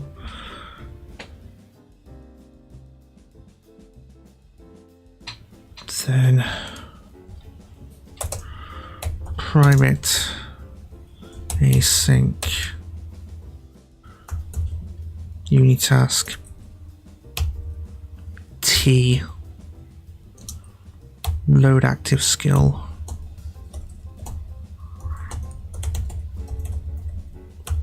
T string address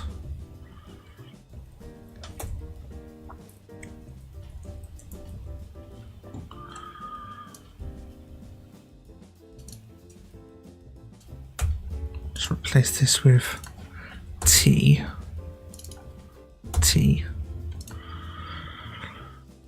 Then I can just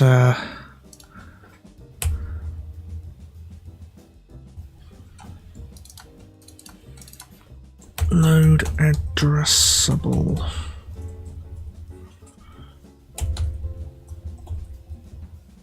of type active skill.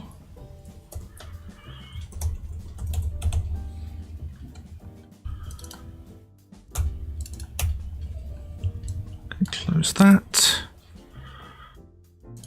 Load addressable of type passive skill.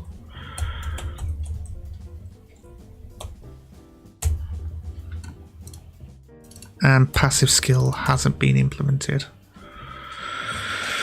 Okay. No, that's fine. Active skill. Bish, bosh.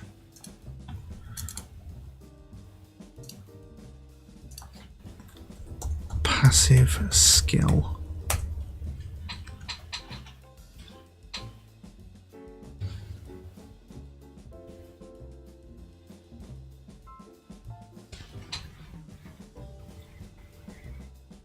Although, to be fair, it might actually have to be a game object if we're getting the prefabs out, but oh well, we'll cross that bridge when we come to it. And then just change this to get active skills and get passive skills for that.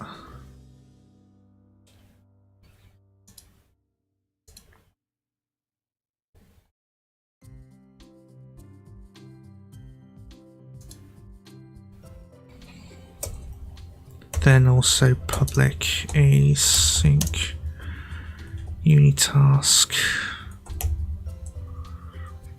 equipment item instance equipment instance. There we go. Get equipment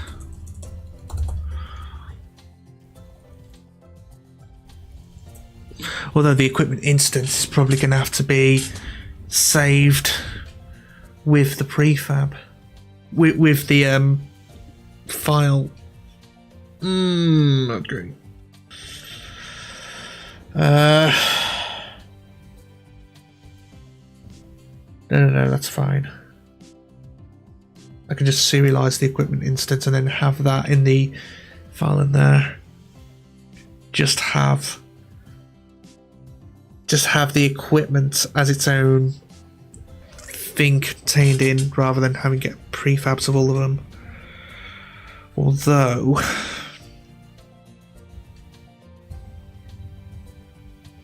no, because then the equipment instance would be a component alongside the equipment item data, and the instance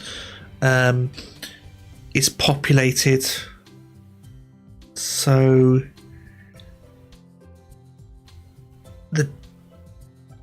the equipment instance is populated, so the data would be a scriptable object. The instance is a component. Oh, you got a manager. He usually says we will burn the bridge when we get there. Yeah, that ends up happening. That ends up happening quite a bit.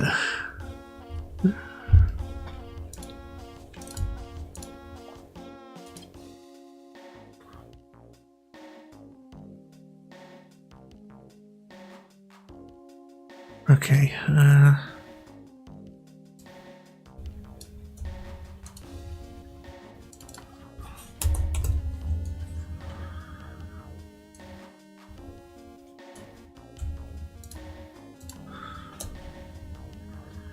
no, I don't want to freaking build. Go away.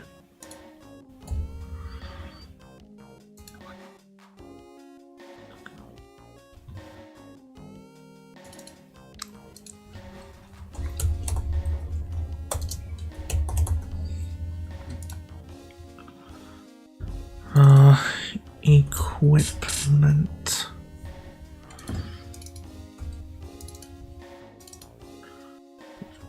Equipped item addresses. Battle index multiplied by 5. and 5. Equipment instance. Although, I mean, like I said, we'll cross the bridge when we come to it. The skills are fine. The equipment's I'm still a bit iffy on.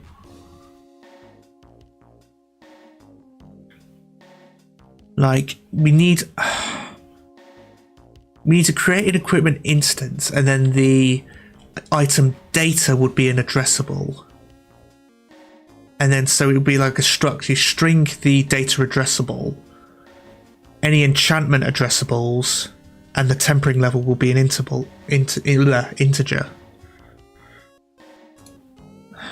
Which I think would work, but I'm not entirely sure.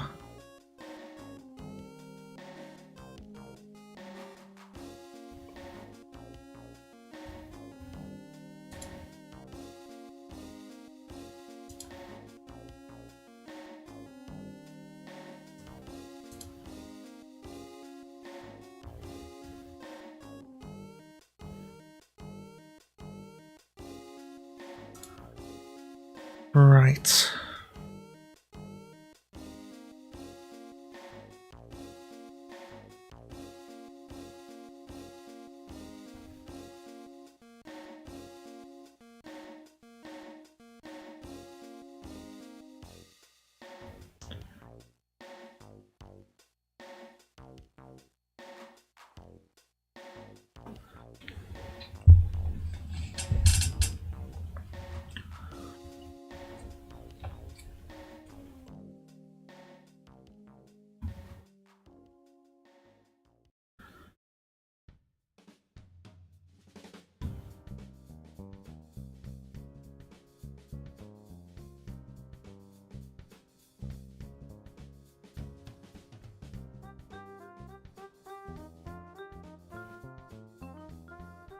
Okay.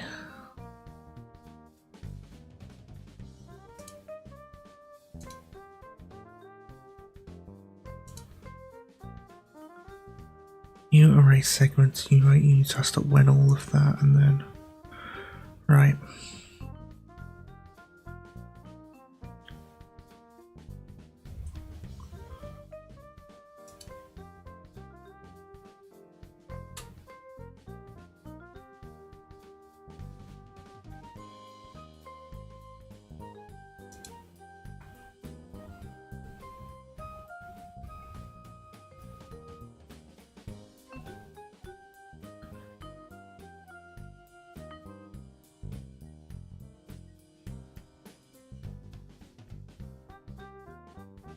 But I'm still no closer to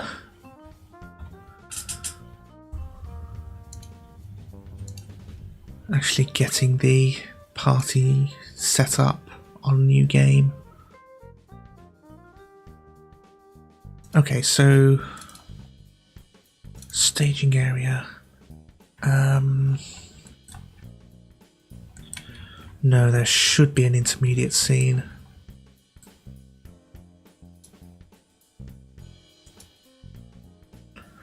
So, hang on, if I added another scene that was...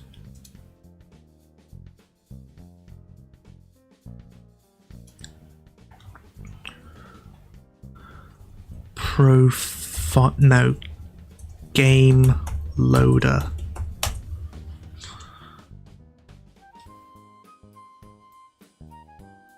And then... this game loader has the player party manager. So hang on. Game loader. If I drag the player party scene, player party state manager, copy and paste. Get rid of this main camera. Player party state manager has this. Preserve on scene change. Player party state manager. Then it loads all of these, but then it needs to populate them, which means we'll have another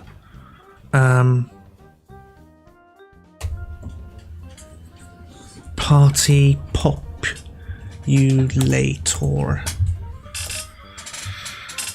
Populator, is that?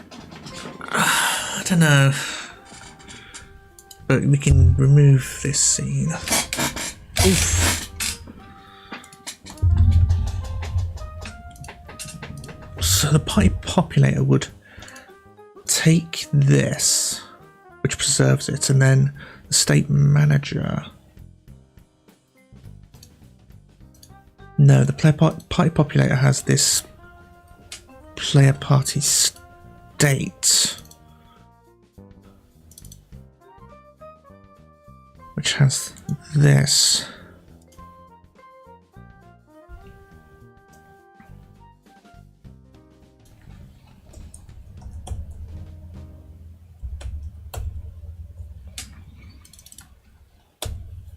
Current state gets set. Then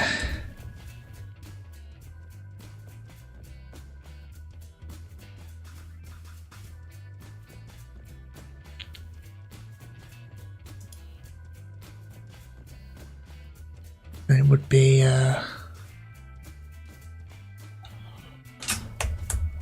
public void update current state.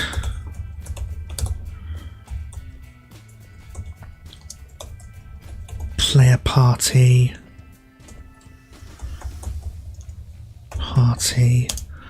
player dungeon symbol, or rather dungeon manager if we're in the dungeon.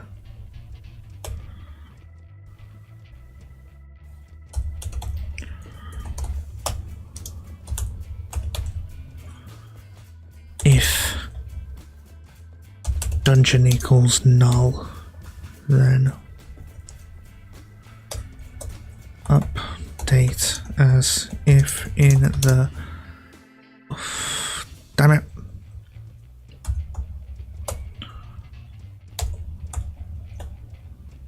Update as if in the staging area. Else debug.log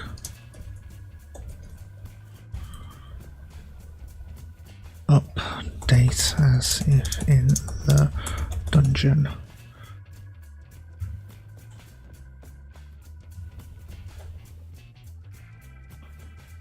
So we update our current state from there and then going from there. Right.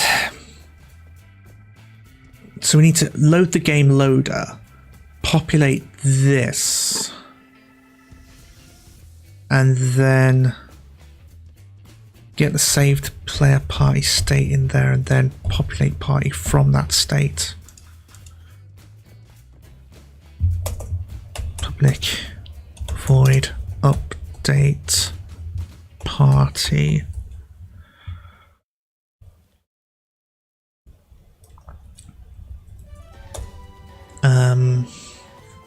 So for I equals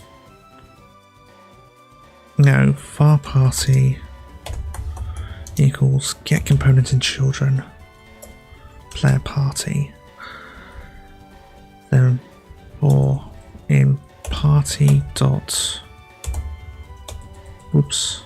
player party dot max party size, player party size.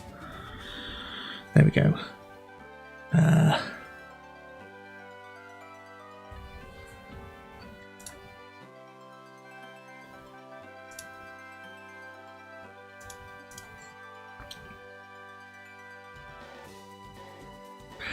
Player party size I++.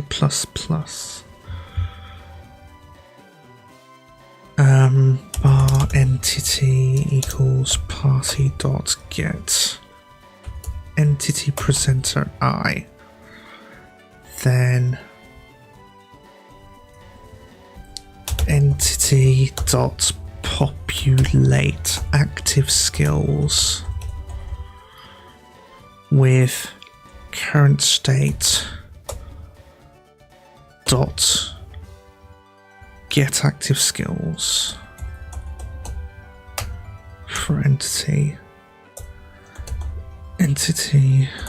dot populate passive skills.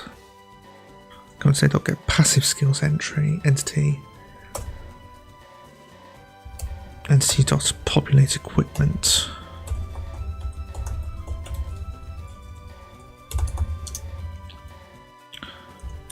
Current state dot get passive skills entity get equipment. Then these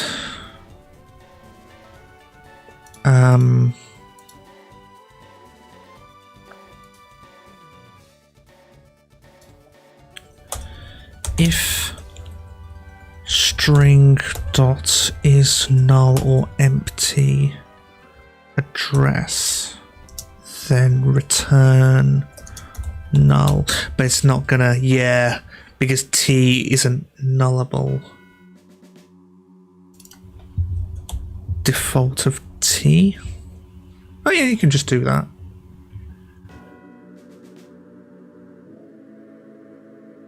And the default of string is null, right? Yes. Or the default of equipment instance null, passive skill null. Default of active skill is going to be null, so that's fine.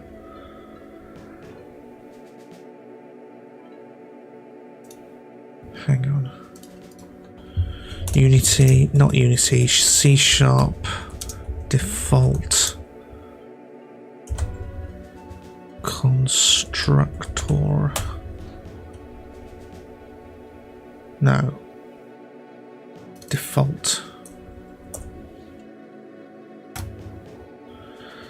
To specify the default case as a default operator will list what is approached the default value of type. Blah blah blah blah blah blah. The argument of the default of int is 0. Default object is null is true. So anything that inherits from object is null. Yeah. Okay. So back into this, we can generate these methods. And we know that the active skills are going to be in order because they're in order by addressables.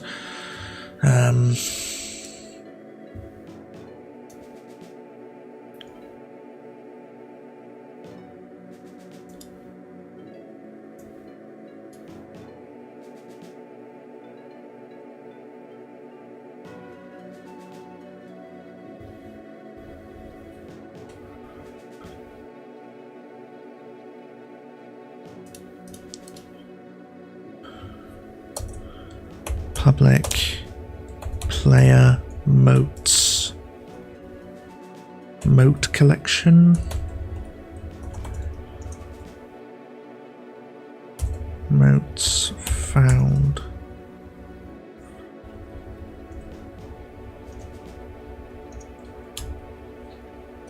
I'll put this in profile. Right, I'm going to put this on the diagram as well. Player mote collection. Saved game in there.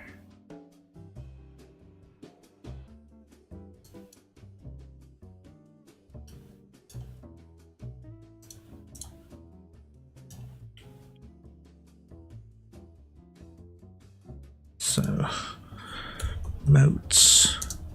Player mote collection, and there's also composition. This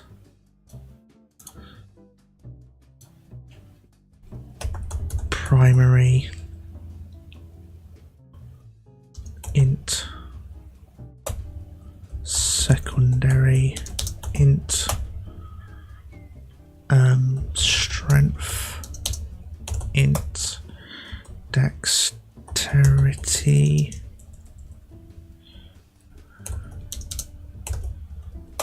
Dexterity, integer, constitution,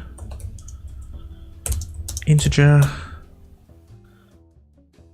intelligence, int, focus, int, willpower, int, agility, int. Then add an operation, sum, which is also going to be an int. Right. So this should go in saved game.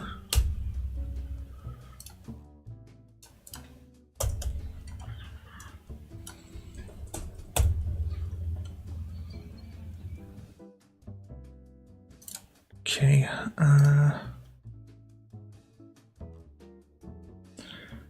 scripting empty C# script, player mote collection.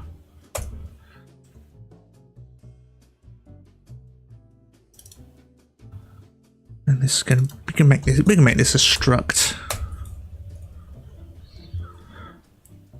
Public int primary motes secondary stat motes, secondary stat motes, public int strength stat motes. Actually, instead of stat modes, I could just probably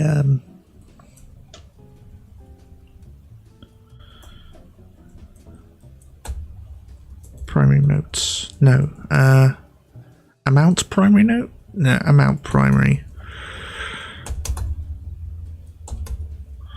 Amount strength, dex con, int focus, willpower, agility.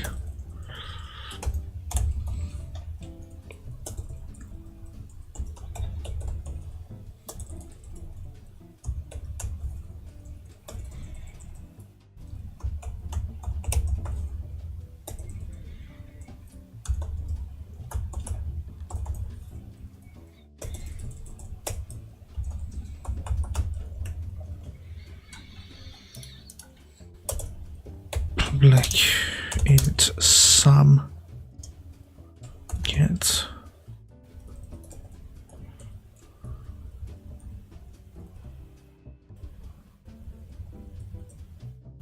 actually instead of sum it will be total count. Return plus amount strength plus amount dexterity plus. I probably should have had this as an array.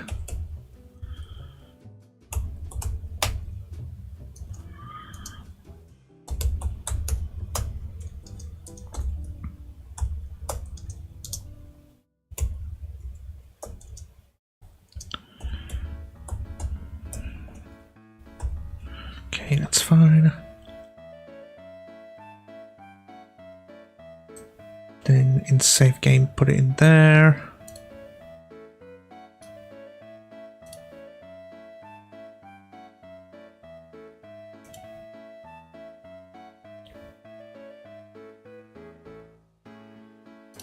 Am I in here? Am I in here? Yes. No.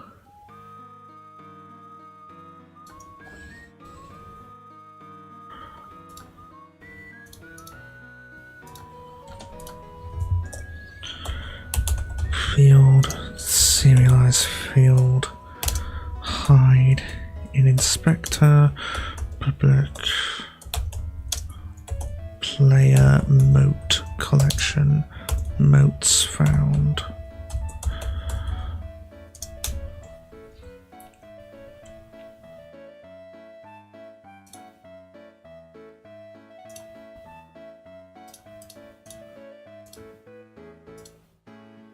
Where am I? Oh yeah, save game manager.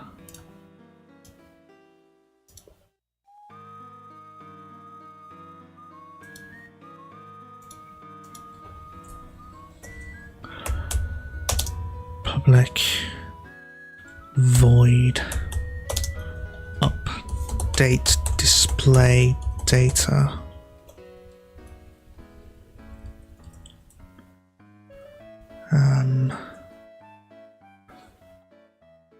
Display data dot profile name is not changed. Display data dot playtime equals plus equals game timer dot get playtime.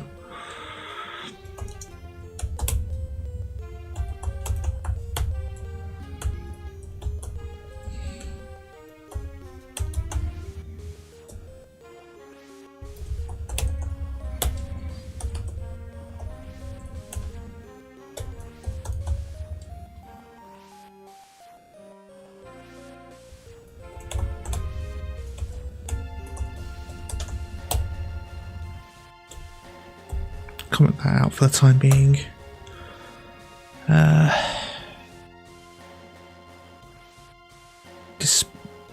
Display data last played plus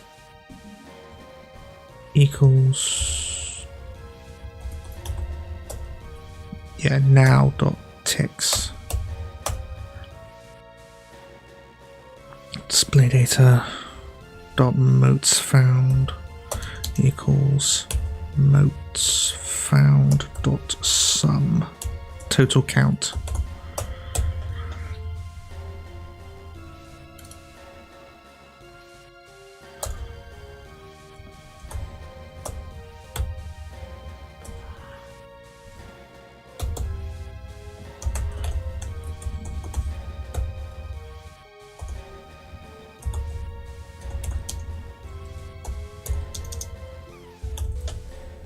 I'm just going to put this commented line in saying, hey, data display profile name is going to be the same as it was. We're not creating a new object or anything. Should I make the game timer? No, I think we'll leave that for the time being. Playtime equals blah blah blah blah blah blah. Update display data on there, that's good. Motes found equals 0 because of course you're not going to find any motes at the start of the game.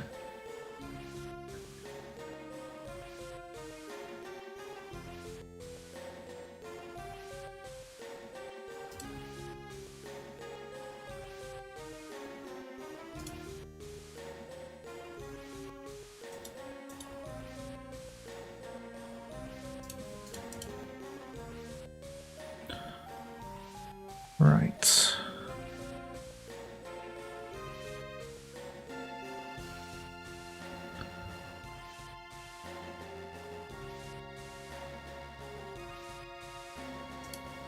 So we're gonna also have,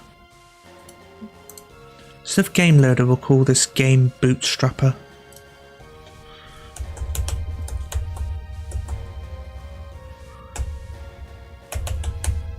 Technically it's not bootstrapping the game because that's loading it, but whatever. I don't care that much.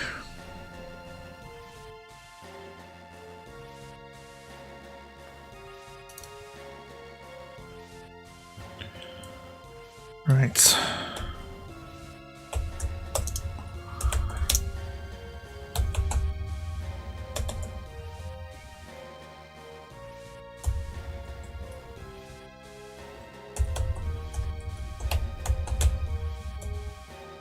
Public async void bootstrap game. And then we can remove the async if it turns out that we don't need to do anything async.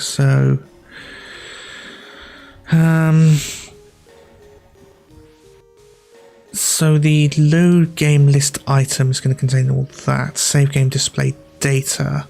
Then in the main menu, when we do load it, it's going to be a saved game. So saved game, save. Then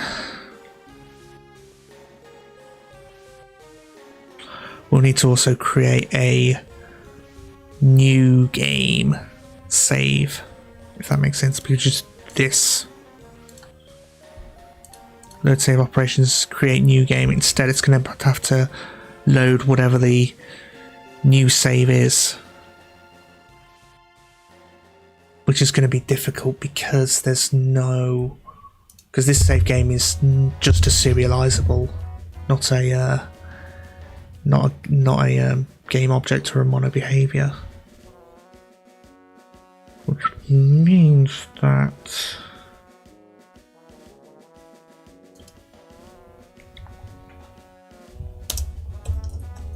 it would have to be one of this, maybe?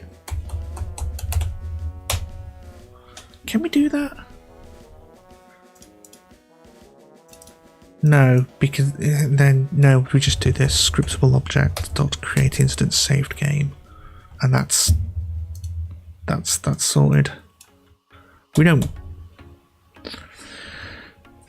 Okay, so create asset menu name equals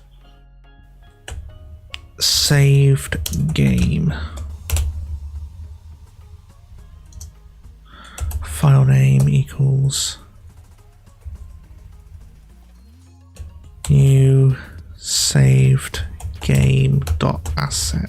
No, just put new saved game. I think it adds the dot asset at the end automatically.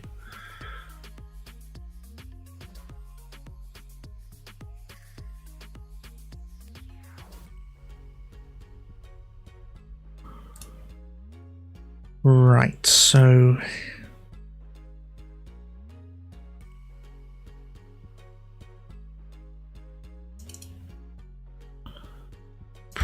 not prefabs, scriptable objects. Save game, call this new game dot asset. Dungeon state is fine, branch states. Oh, right. These need to be serializable.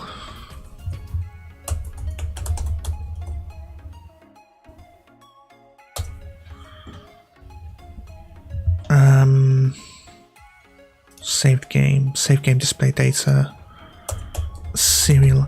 Well, yeah, we'll have it serializable because it does need to be loaded. And this is also a serializable because it needs to be saved.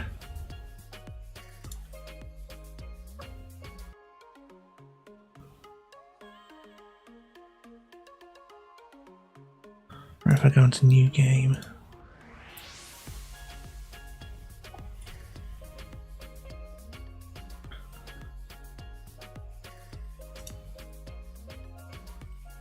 okay, so display data, profile name, someone, playtime 0, last played 0, mates found 0, player party state, current branch 0, yeah, -1,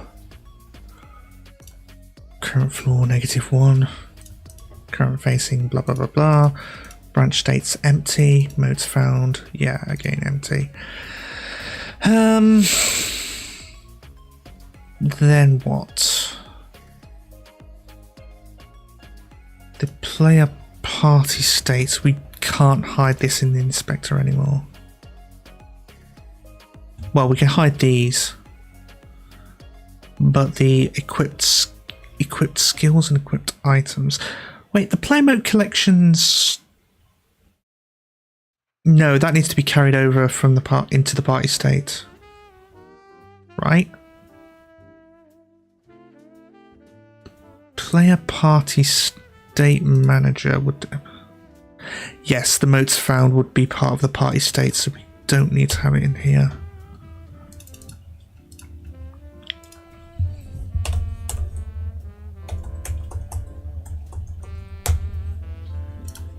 There we go.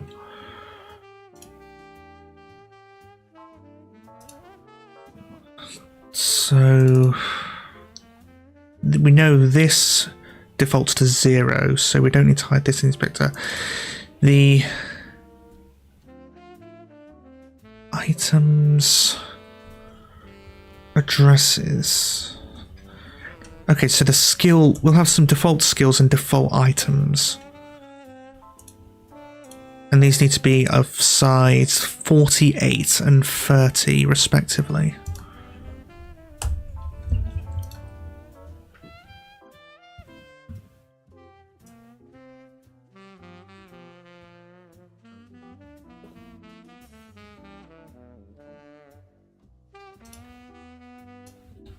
$48, $30.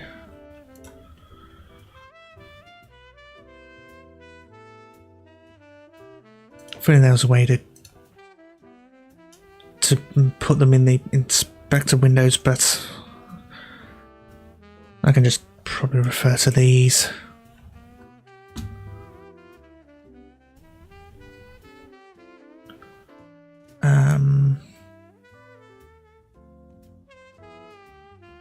Right, so load save operations is going to be part of the main menu, so that's fine, I think. Save game directory.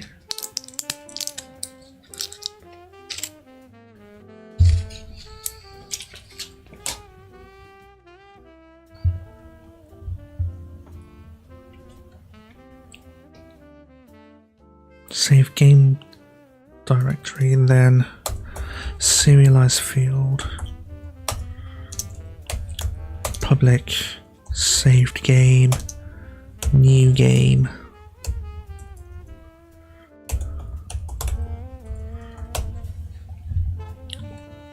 Create new game, and then instead of this, we just return new game save. Can we clone it? Clone? No, that's visual scripting. I don't think you need to clone it because you're just using it to populate whatever the state is.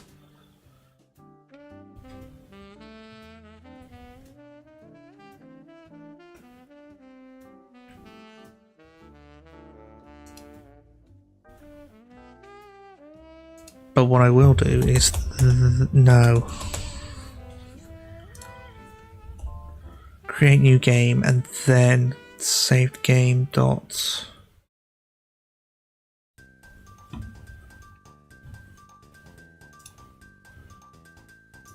Hang on. Unity clone scriptable object. Because I don't want to make any changes to the new game thing in there. Only exists in the current scene at runtime, blah blah blah blah blah blah. Okay.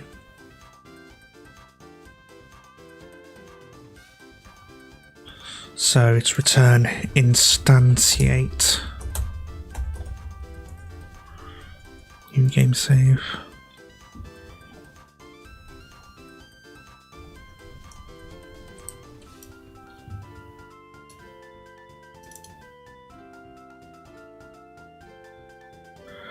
Remember that every time you load an asset, you must also release it. Refer to loading a single asset for more information.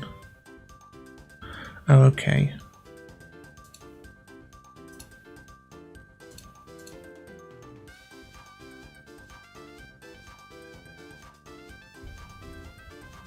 So we need to get the handle and then release it. Return skill, but then we don't have the handle unless out. Fuck.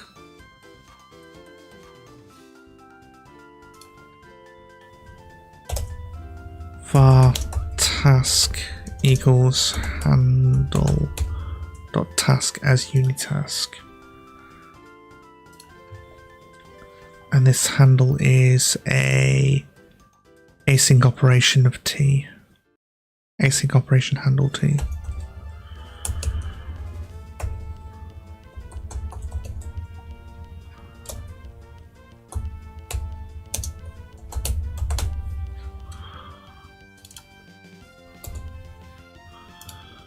Deawait handle, then return skill. Then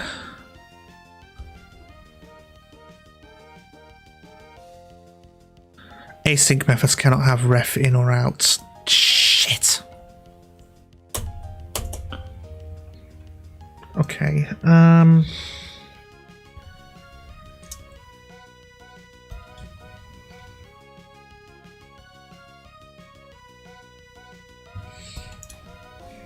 Await handle and then handle dot release. Can you do that?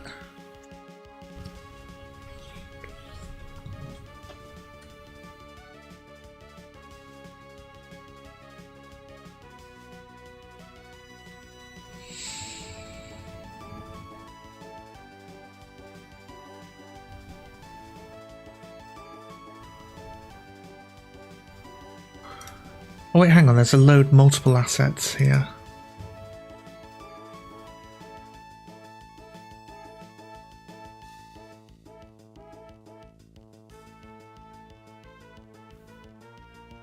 Use loads assets async to load more than one. You specify a single key such as label or a list of keys.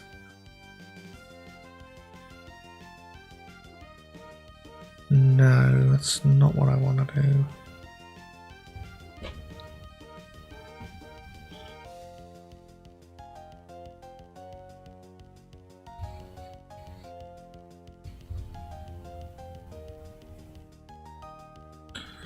Release all loaded assets associated with load handle. Note that if you do not make loaded addressables a child of this object, then you need to devise another way of releasing the handle when all the individual addressables are destroyed. Okay, so we need to... You will need to devise another way of releasing the handle when all the individual addressables are destroyed.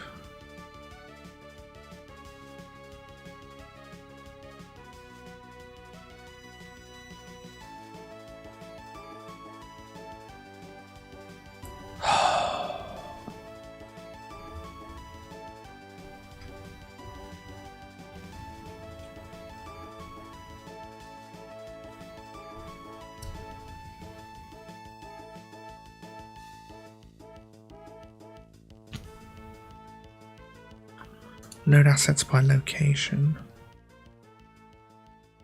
Load resource locations async.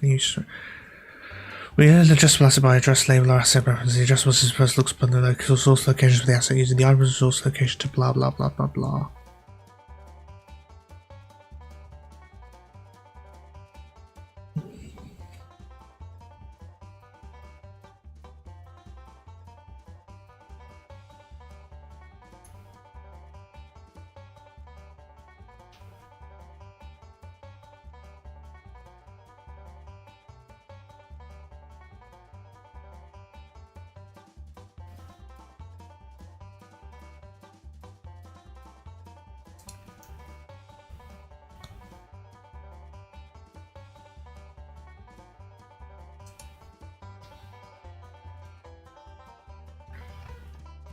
Mirror every call to a load method with a call to release a method. You can release an asset with a reference to the asset instance itself or with the result handle to the original load operation returns. However, Unity doesn't unload release assets from memory and it needs to remember that assets and blah blah blah blah blah blah.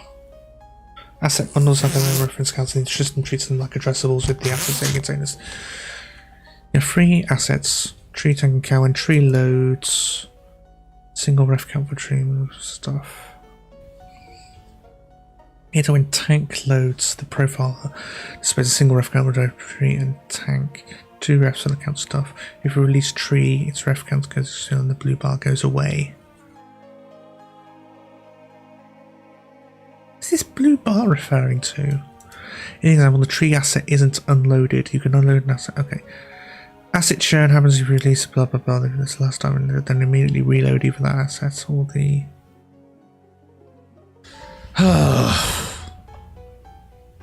What the hell's going on?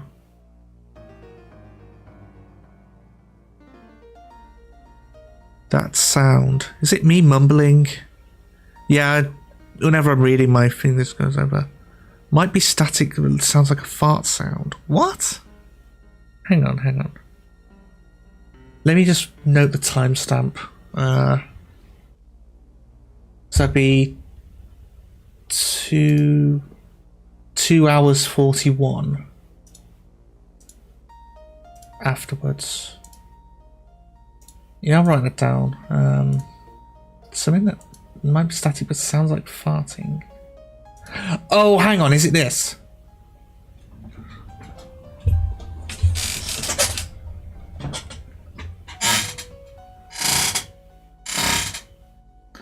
If that's my chair creaking, it just needs some WD-40.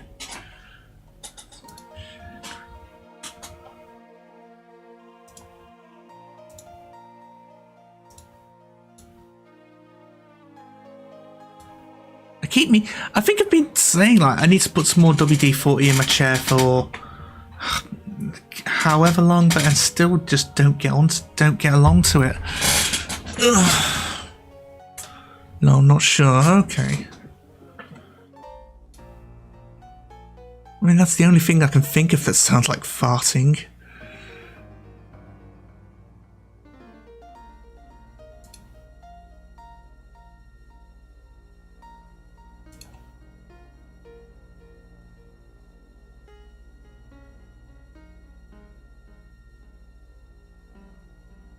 I think I might need to update my OBS filters.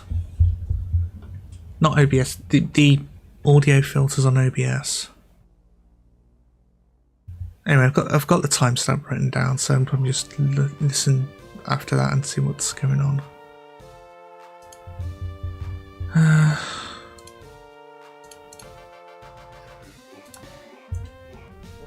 Memory management.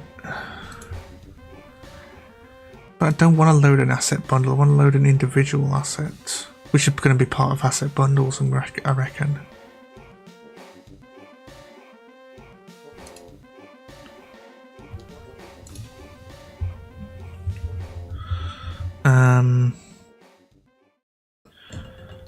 Unitask addressables.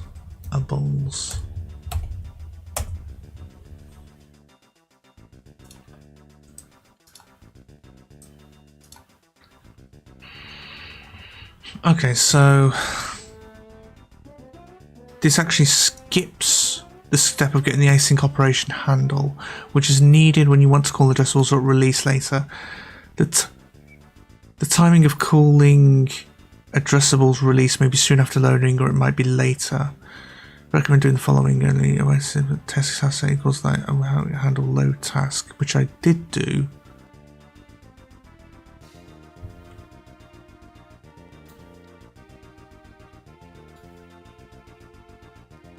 Currently,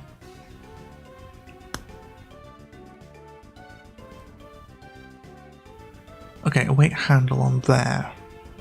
Addressables.release later. I'm going to end up doing this though, it's a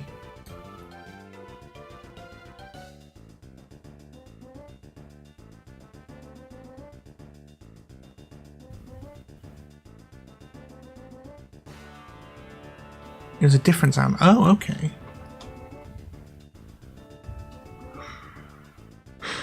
That's weird. Sounds like a balloon getting twisted. A balloon getting... Don't really know if there's anything...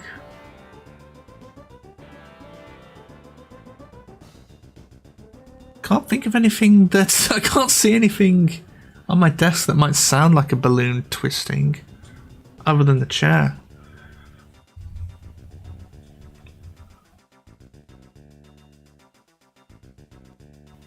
Yeah, I need a better mic anyways. It's just picking up way too much stuff here.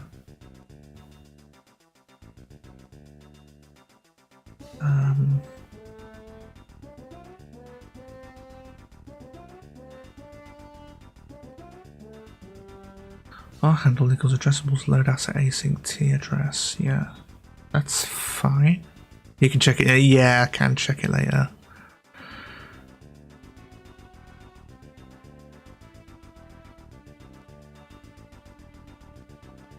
That was brief. Hi, Hilly.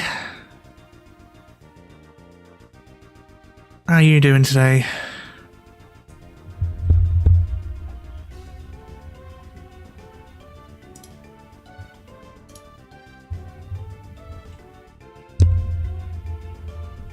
There you go, the chat's finally there. So how do I release this? Well, we've got the skill on there, so... Release handle on completion.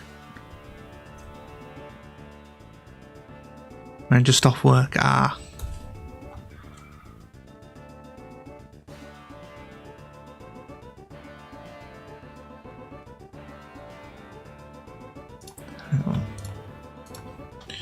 Unity addressables. Progress running smoothly. I'm a bit confused at the moment as to when I should be releasing handles on addressables.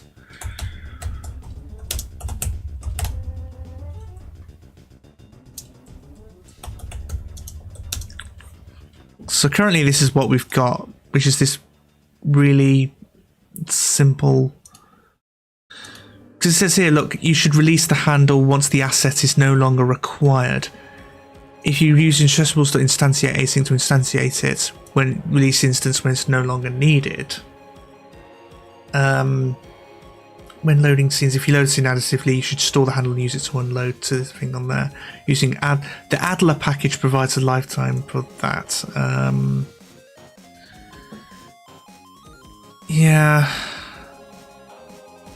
So we've solved one thing, but we're running into another thing. How the hell do we...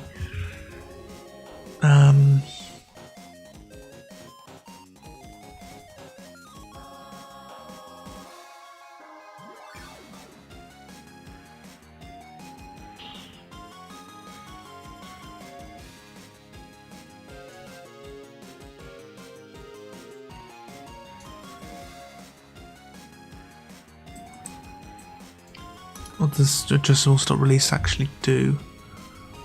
Can't for the life of me understand some errors that game when I don't release certain handles seems too inconsistent. In some cases, releasing or not releasing a download handle completely breaks the subsequent load operation. When does the release on down? An operation handle is a handle that when you call acquire and release, we increment and decrement an internal reference handle. When the counter reaches 0, then we call release on the dependent operation. So call and release may almost have the same effect. The release does not delete any asset, it just unloads them if the ref count is 0. The rest is usually stored in a cache, so subsequent calls to load. Correctly using acquire and release is important for memory management. If you want the assets to be unloaded when you no longer use them, it's important to release the handles when you no longer need them. Your handles don't auto-release.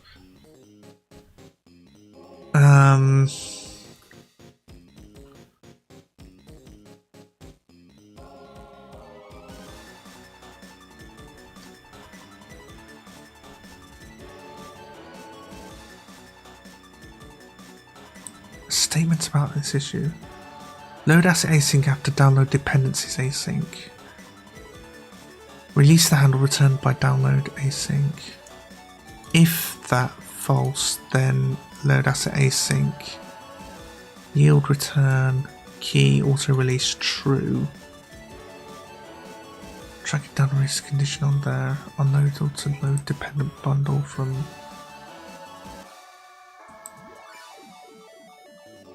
Ah, this is annoying.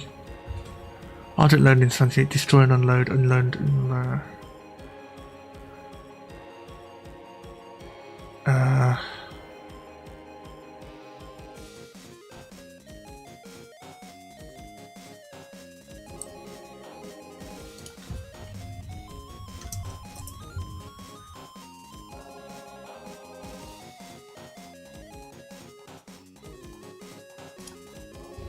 About when and how to release. You should use instantiate async and release instance key for prefab workflows so Unity can track the creation and deletion for you. With your code, you're instantiating objects from addressables and releasing them right away. Because of this, they'll be unloaded from memory with some error with the instantiated object. So we should not have release here. Just need to...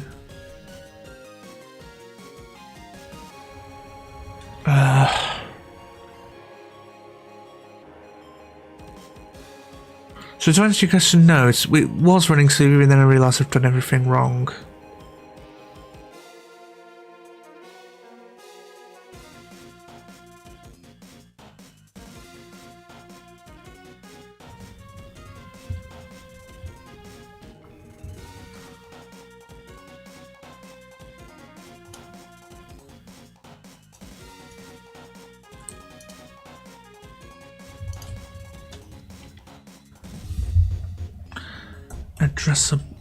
Unity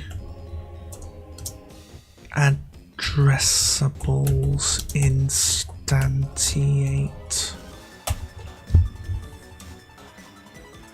Here we go, instantiate async.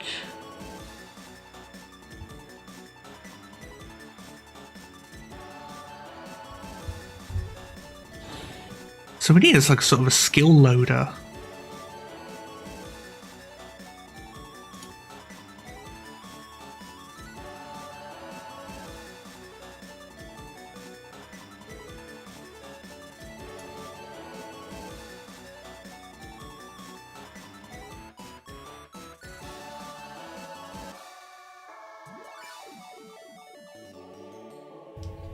Resource location on there.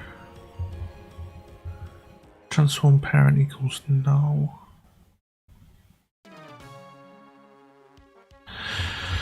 Okay, get actives. Okay, I'm going to change this from async unit task string get active skill addresses, and then have like a sort of a skill handler that handles the load operations. Because I don't think you should be. I don't think I should be doing them from here.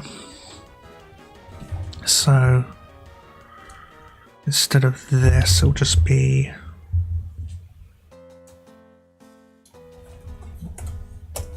return new array segment on there.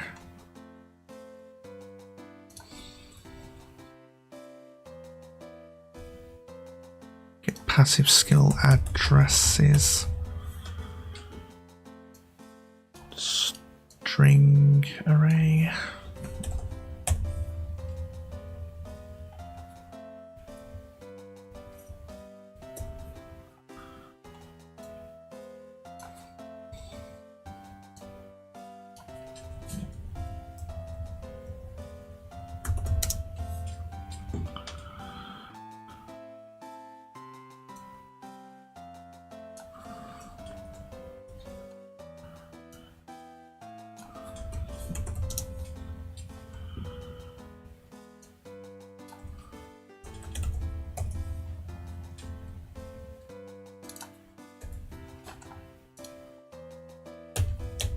String array get equipment, right, and then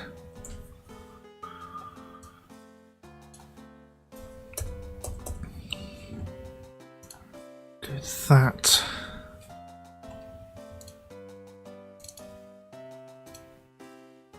Passive skill addresses.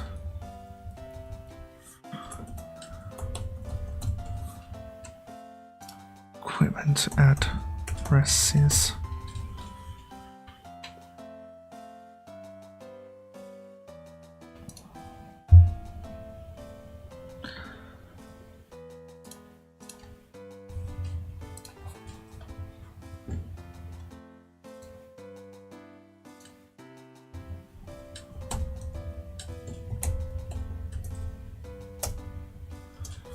Active skills.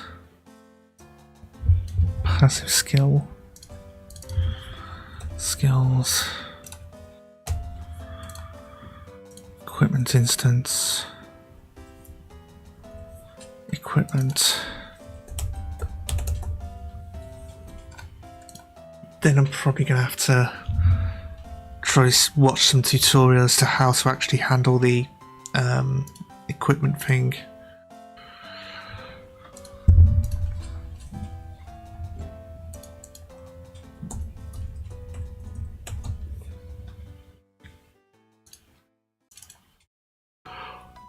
Okay. Oh no, these need a string array of addresses.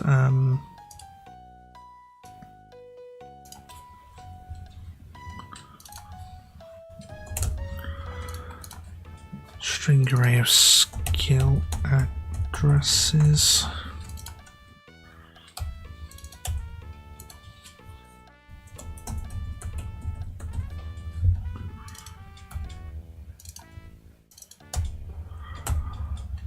Skills, skills. Yeah, I know.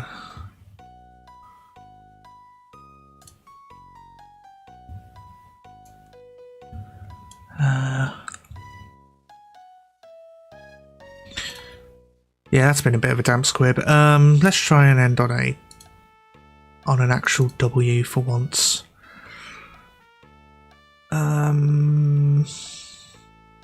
Where should I put this?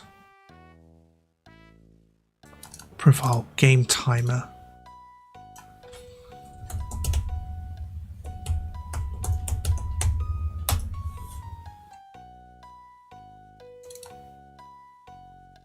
Right. Public long ticks. Get private set.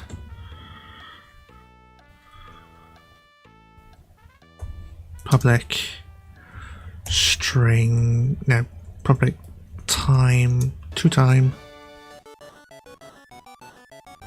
Get time played.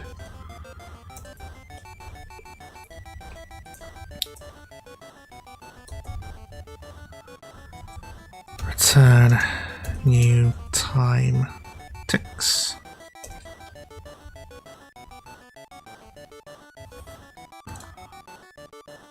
Time does not take a constructor that takes one argument. What?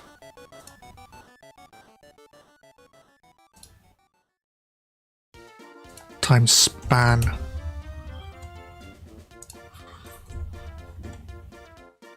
No?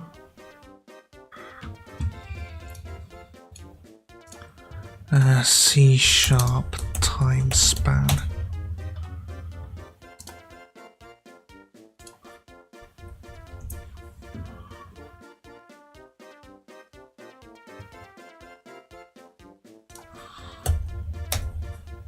Alright, there we go.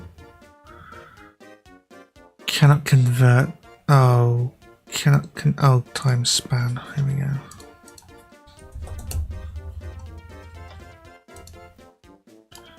And then void update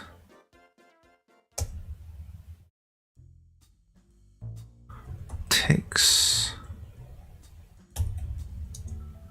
plus equals ticks plus equals time dot ticks. No, time is double, time is rational. Time scale times is level load, fixed delta time, unscaled time. Frame count, real time since startup. This is all in seconds though.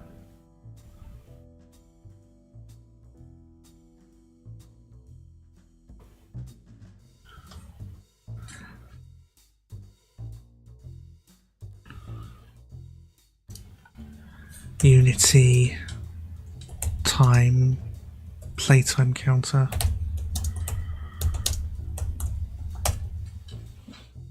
How to get gameplay time.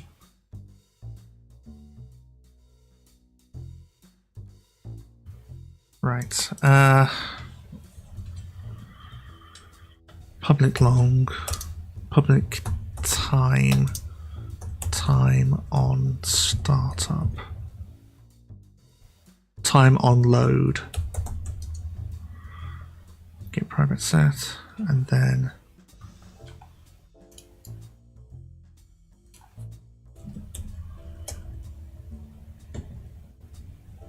time is in seconds.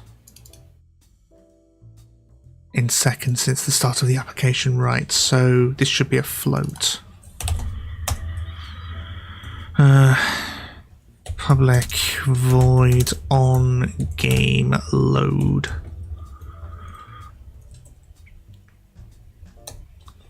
Time on load equals time.time.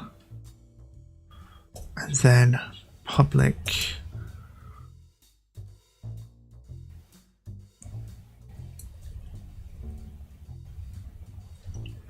float playtime.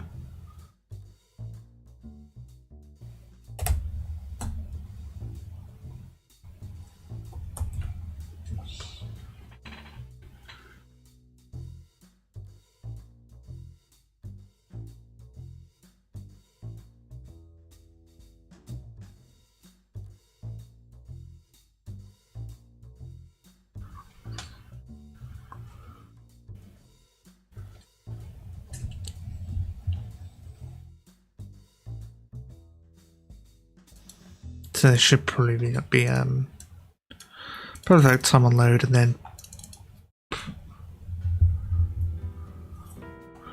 public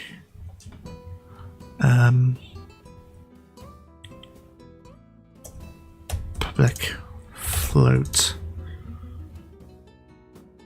total, no, not total playtime, previous playtime, get private set, and then public float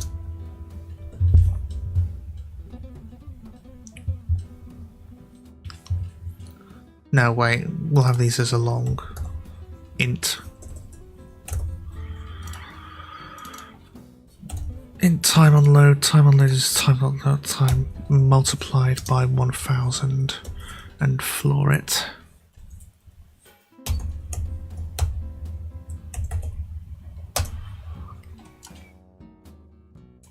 Public float get total time played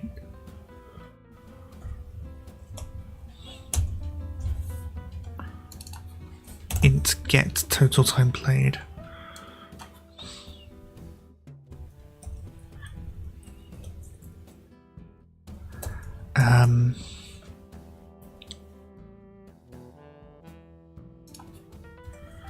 Previous playtime equals playtime. Make this an integer. Int get total time played.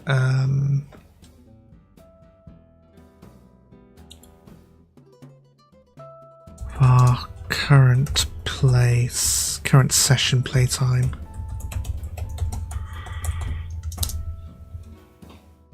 Equals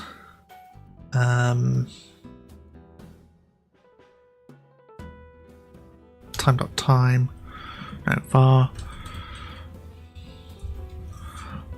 millis since startup equals that, this.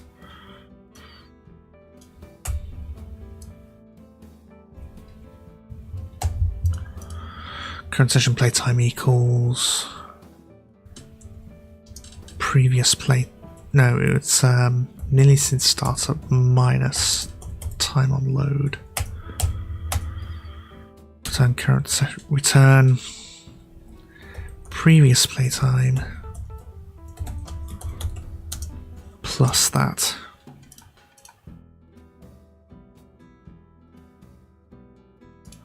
Total time played millis.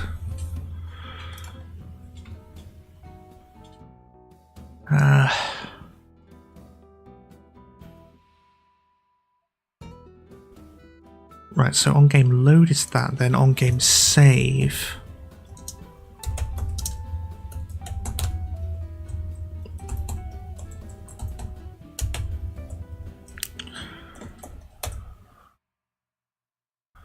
Previous playtime equals get total time played millis.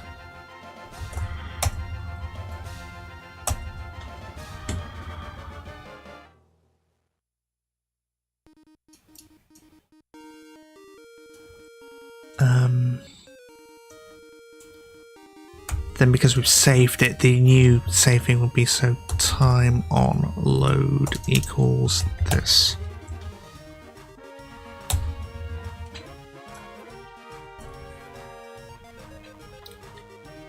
Because that saves us from having to, if we save the game multiple times, then the time on load should, if we save the game multiple times, then the instance starts up on there.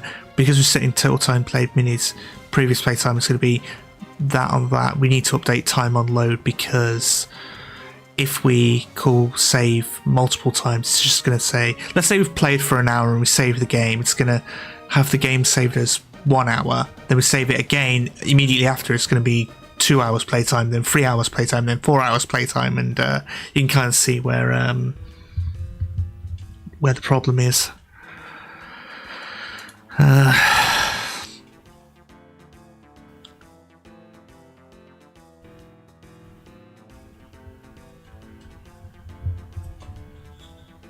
So this game time will go on the game bootstrapper.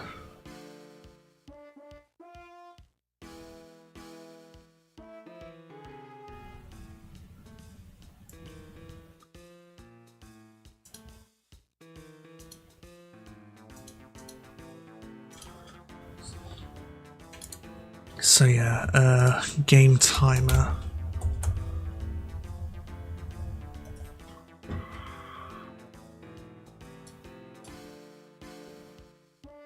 Game timer. Preserve on scene change. Oh, and just to make sure, singleton of type game timer.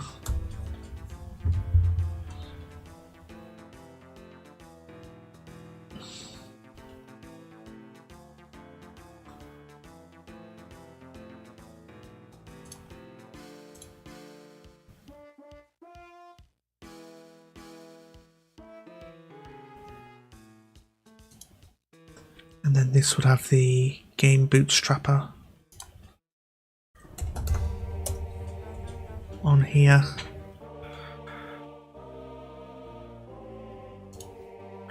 Right, so we're close to having the game actually loaded.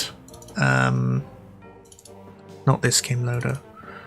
So when we click on main menu, new game, enter name here, whatever. On there, and of course the object we want to instantiate is null, because we haven't set new game save in there. Oopsie.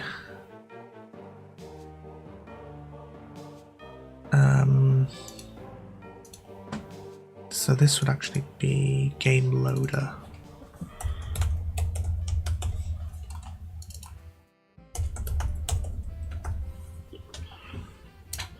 Then we need to do some sort of thing where we load this scene additively and then just switch to the next scene once all the game loading has been done.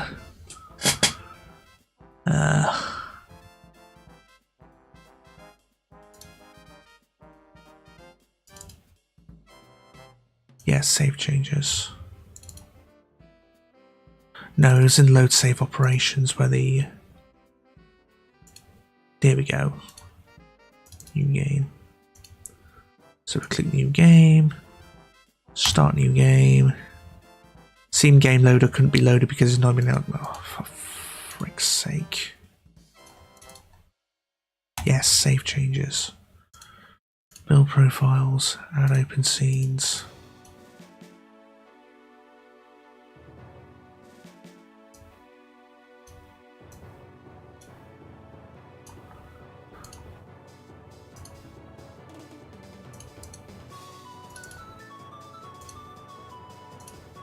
New game, start. Okay, so it goes to the new games, to the game loader. Let's go to the main menu.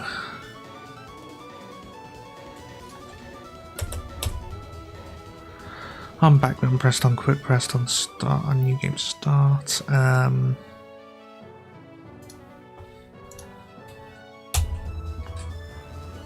Load scene mode additive.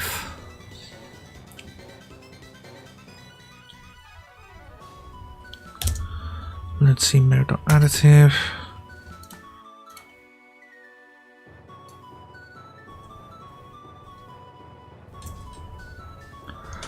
Var bootstrapper equals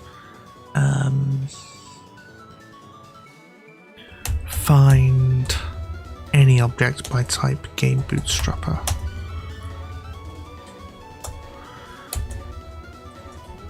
Bootstrapper.bootstrap game.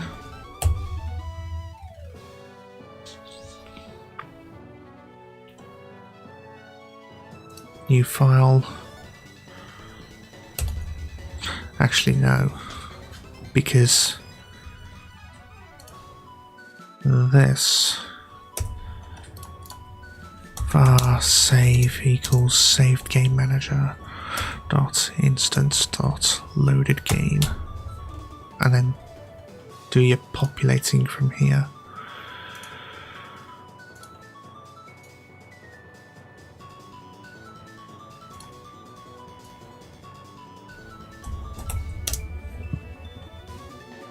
Can't await void.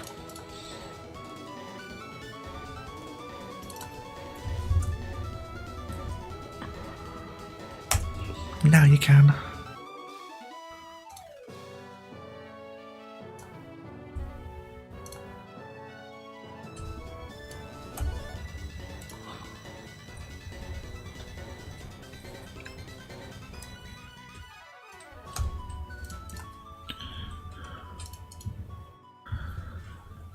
Then scene manager.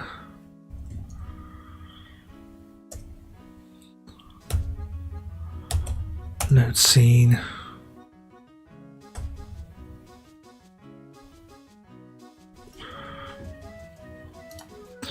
Var next scene equals that.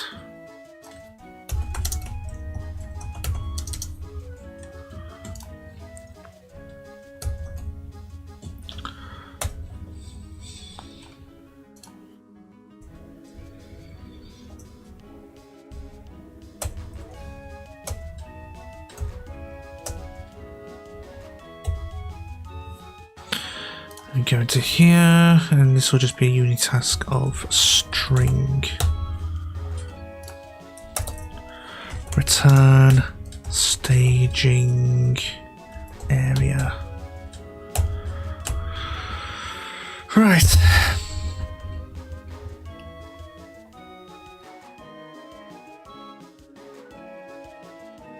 Oh yeah. To implement.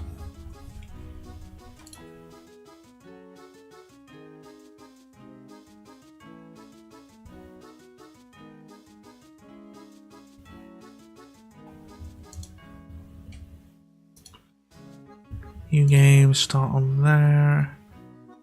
And it goes into game loader. Why does it go into game loader? Should load additively.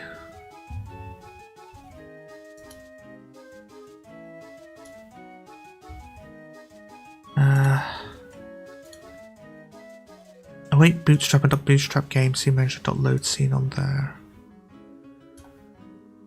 Next scene.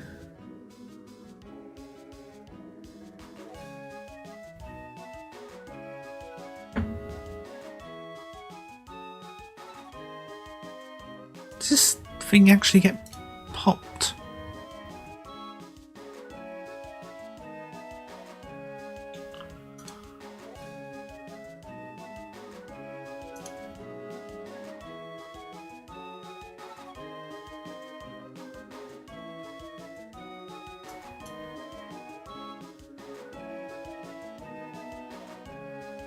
Come on. No, it just makes Unity crash. Oh, now it wants to go into bloody play mode. Oh, this is annoying. Okay, we'll try it in play mode. No, it's still loading on the game loader. It's supposed to be loaded. Piss off, seen that. New game scene name. Load scene mode additive. And go from there and... Okay, attach to Unity and play.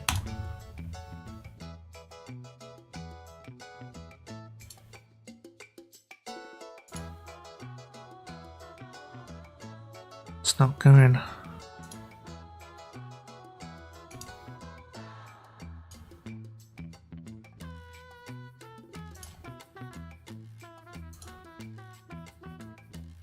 Nope.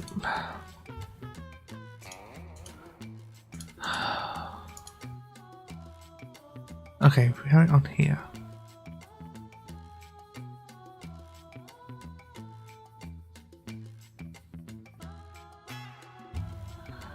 Got some UI stuff going on, and I'm trying to get it to bloody work though. Okay, so we've set the game instance, new instance game loader. Load scene. Scene load additive. But it just loads.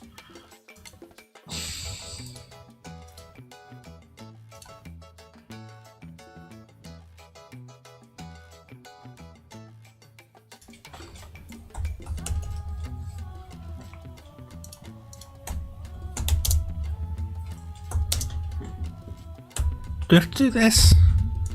Do we have to load it asynchronously? Because we're not exactly loading it async, are we?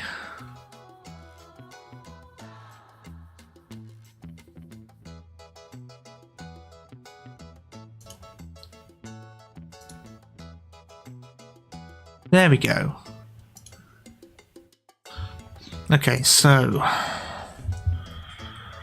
Oh wait, scene manager.load scene async.